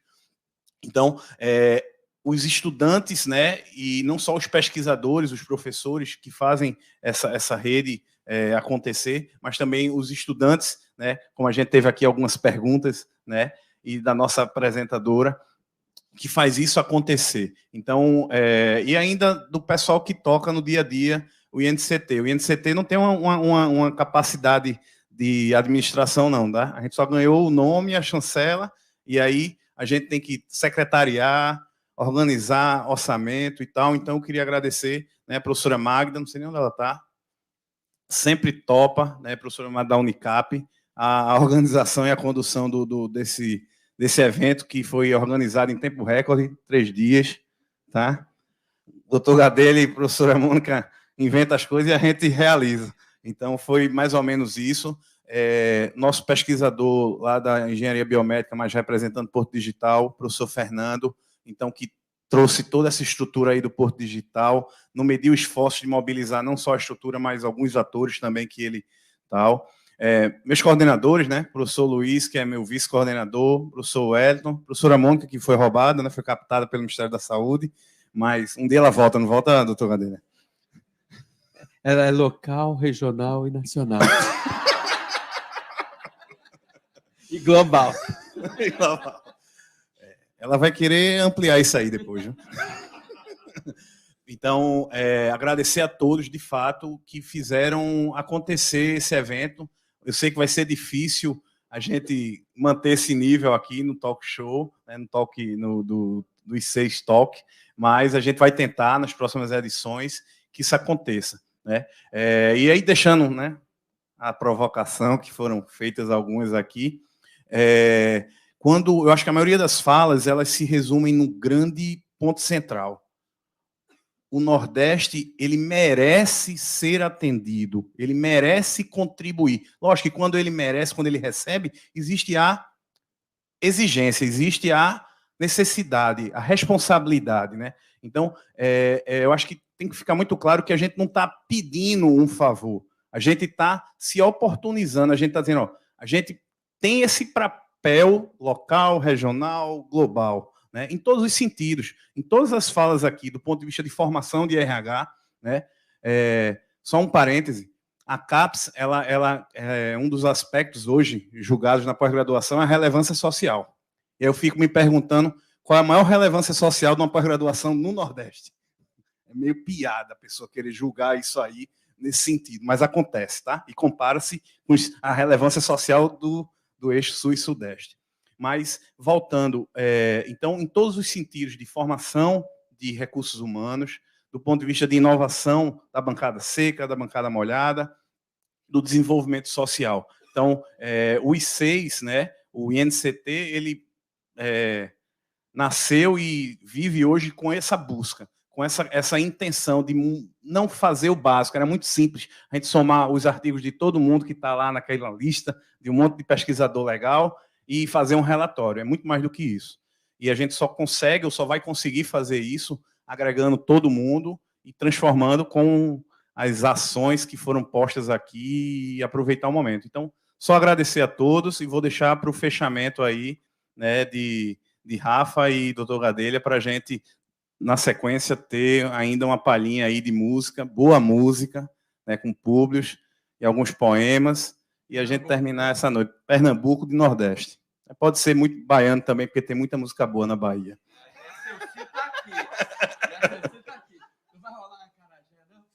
Não.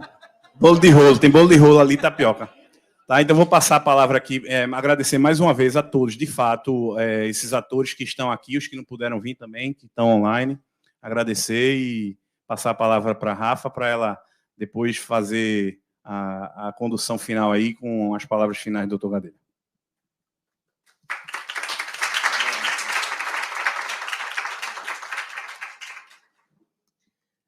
Para encerrar, eu agradeço a presença do doutor Gadelha, da minha professora Mônica, que há tanto tempo eu não via, que foi captada, de todos os professores aqui presentes do INCT, os pesquisadores, e a minha fala é a fala de uma pessoa que é acadêmica, de uma pessoa que veio da iniciação científica, da graduação, da iniciação científica em universidade pública, e agora está no mestrado, pleiteando um doutorado, de uma pessoa que quer seguir a carreira acadêmica porque acredita que a ciência, tecnologia é o caminho, é um dos caminhos para o nosso país, que o combate à desigualdade na educação é um dos caminhos para o nosso país. Eu só tenho a agradecer e estou muito feliz por estar aqui conversando com vocês. Ontem eu estava em aula estudando Gadelha e Temporão, e hoje eu estou aqui conversando com Gadelha. Então, é a vida, as voltas que o mundo dá. Então, é de uma satisfação muito grande para mim, e pego a sua fala como inspiração para mim, para os meus colegas, Mariana e Azael, que estão aqui também, e para todos os outros acadêmicos, pessoas que fazem mestrado e doutorado, para assumir esse compromisso com as nossas pesquisas, com o que a gente faz, fazendo política através da ciência, abraçando as nossas dissertações, a nossa tese, não como um documento que vai para a biblioteca da universidade, mas como uma pesquisa, de fato, que tem impacto desde a pesquisa básica àquela descoberta que vira um produto que chega até a população. Eu também sou grande defensora da pesquisa básica, eu acredito que é lá onde a ciência acontece, e é isso, a gente abraçar o nosso papel dentro de toda essa inovação, de toda essa mudança. Obrigada a todo mundo.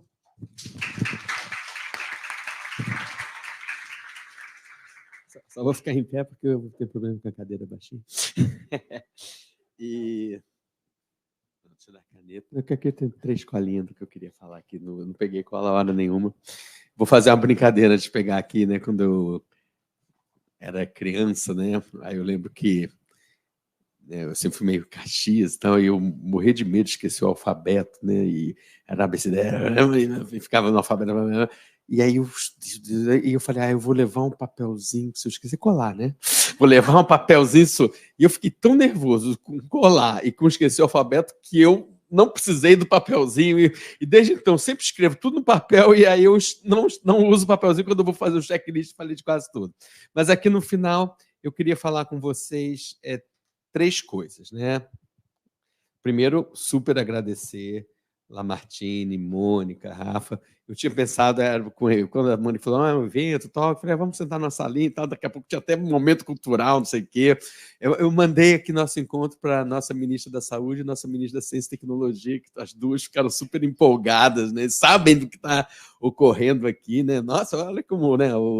Olha só como estamos ao mesmo tempo conversando e estamos, né, mobilizando, dizendo, tem um grupo lá de jovem grande que está trabalhando, né, nessa nessa visão. Então, né, Lamartine, Mônica e Rafa, que foi tão generosa. Eu estou acostumado sempre a falar, a pessoa corta, não sei o que e tal. Não, mas eu também estou brincando, eu também sabia que havia um espaço aqui para a gente dialogar, conversar, e foi muito bom estar aqui junto com você, né?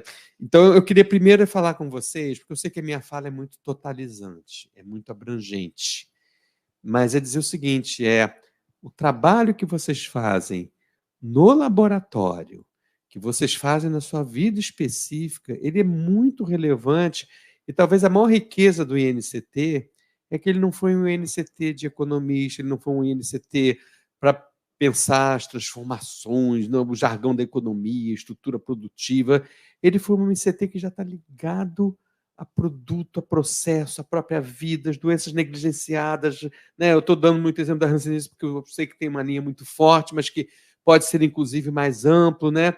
Mas, então, eu acho que essa palestra seja, em vez de um eventual desestímulo, depois eu vejo se faltou alguma coisa, né, no meu alfabeto, né, um eventual desestímulo, complexificou tanto, né? Eu já participei de uma banca de doutorado, que a pessoa falou, gente, mas eu não queria isso tudo, não. É assim, tipo, né, é aquela brincadeira na banca, não é para vocês ficarem nervosos, quando o professor começa a elogiar o esforço, eu faço isso. Se me olhar numa banca, eu falei, quero elogiar muito o esforço, lascou-se. lascou-se, né? Então, não, porque é o esforço e o resultado, né? Mas, enfim, só uma coisa assim. Nem devia falar isso para não entregar, né? Mas, então, quero dizer que o trabalho que vocês fazem no laboratório, com foco específico, o que eu estou dizendo é só o seguinte, olha, vocês têm uma missão social maior como atores. Não é nem como atores políticos, para não ser, porque agora falar em política, o pessoal tem essa musiquinha aqui, como atores políticos, né? Que eu acho que é para acalmar a gente, né? Como atores políticos, mas não... Aí fica, às vezes, uma leitura perversa, como se a política fosse algo... Então, mas como atores sociais, que tem que o tempo todo estar pensando, né? Qual é a utilidade? Com quem que eu tenho que conversar? Né? Quais são as interações que eu tenho que fazer? E aí vem a própria provocação do INCT. O INCT, como é que ele fortalece essa vocação que é maravilhosa, que está ligado à pesquisa hard, à pesquisa que tem produto, que tem processo, que tem tecnologia. Isso é uma riqueza. Isso é uma riqueza que a gente sai desde a macrovisão do mundo e chega... Né, só para dar ideia, quando a gente lançou a nova política industrial brasileira, foi no movimento das doenças negligenciadas que a gente pegou uma senhora negra que tem doença de Chagas e abriu o evento da nova política industrial brasileira para o Complexo da Saúde. Ela veio do movimento social, a dona Amélia, eu hoje lembro, veio do movimento social, o presidente Lula ficou de joelho, assim, porque ele nunca tinha visto, nunca no mundo, uma política industrial e tecnológica começou como representante do movimento social. Porque eles iam para frente com uma agenda de reivindicação, hanseníase, teste rápido, tratamento eficiente, tuberculose, vacina, doença de Chagas, medicamentos que não gerem efeitos colaterais e testes. Eu fiquei fotografando, né? Cada cartaz. Falei, isto é uma agenda tecnológica que vem da sociedade. Eles não sabiam, não eram aceitos na ciência como portadores legítimos de demandas para a ciência, numa visão positivista e rastaquera da ciência e do que é a ciência, que deve, como se a ciência pudesse ignorar a sociedade e pudesse ignorar a vida deu uma agenda tecnológica. Eu fotografei, falei, gente, o nosso evento tem que abrir com eles, porque é para eles que a gente está trabalhando e é com eles que a gente tem que trabalhar, porque eles tinham uma agenda tecnológica. Então, dizer que o trabalho de vocês tem uma relevância imensa e não pensem que essa agenda é um chamamento para que vocês deem a especificidade e o objeto muito preciso que vocês trabalham. Mas, de outro lado, né, e aí a provocação vai para o INCT, depois eu vou fazer uma provocação para mim mesmo para eu terminar, é como que esta visão, na potência desse INCT, gente, isso é maravilhoso que vocês estão construindo.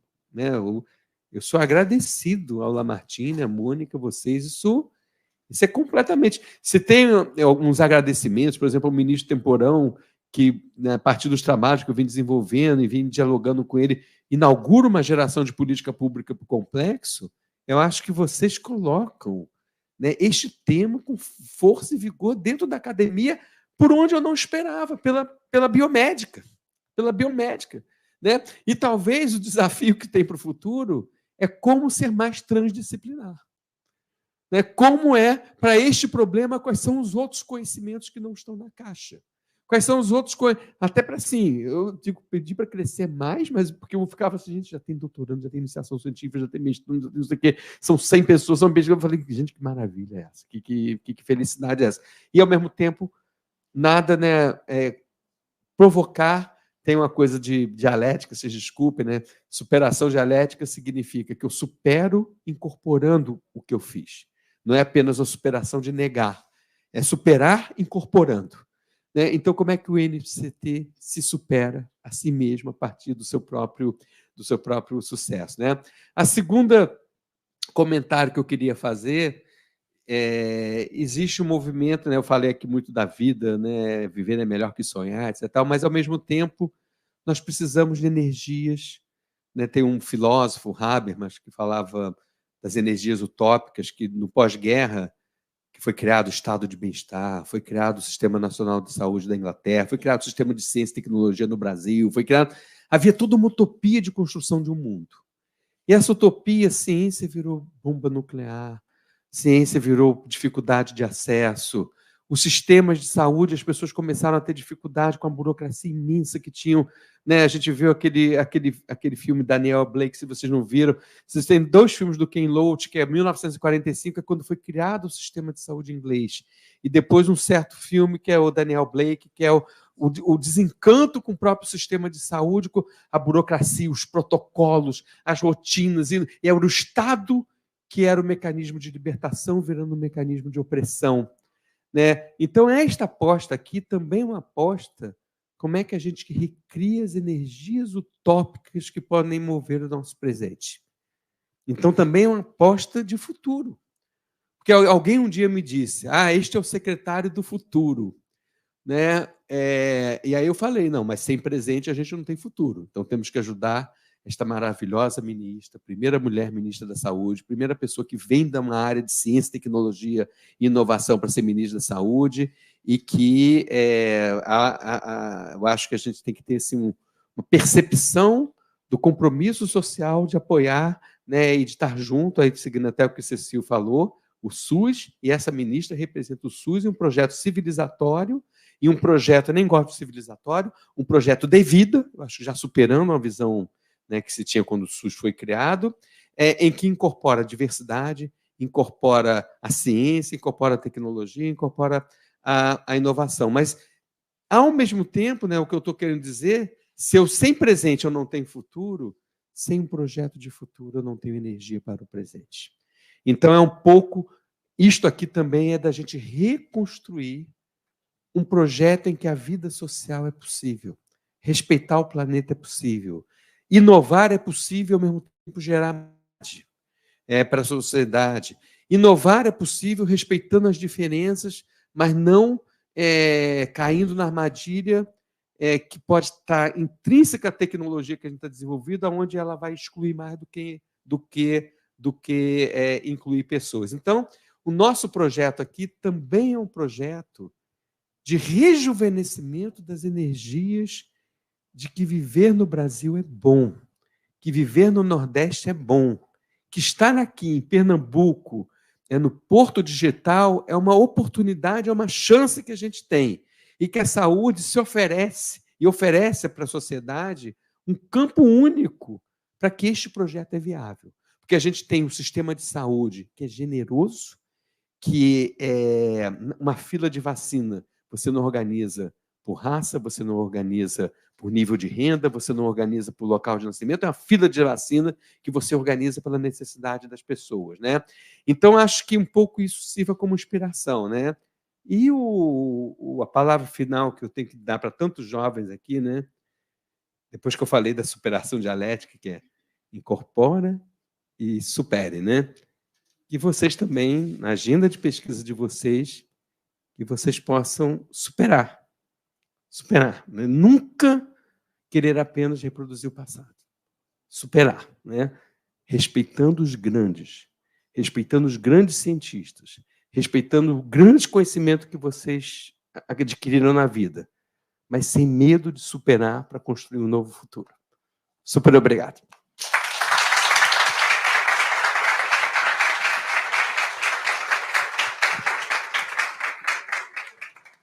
Um privilégio estar com vocês.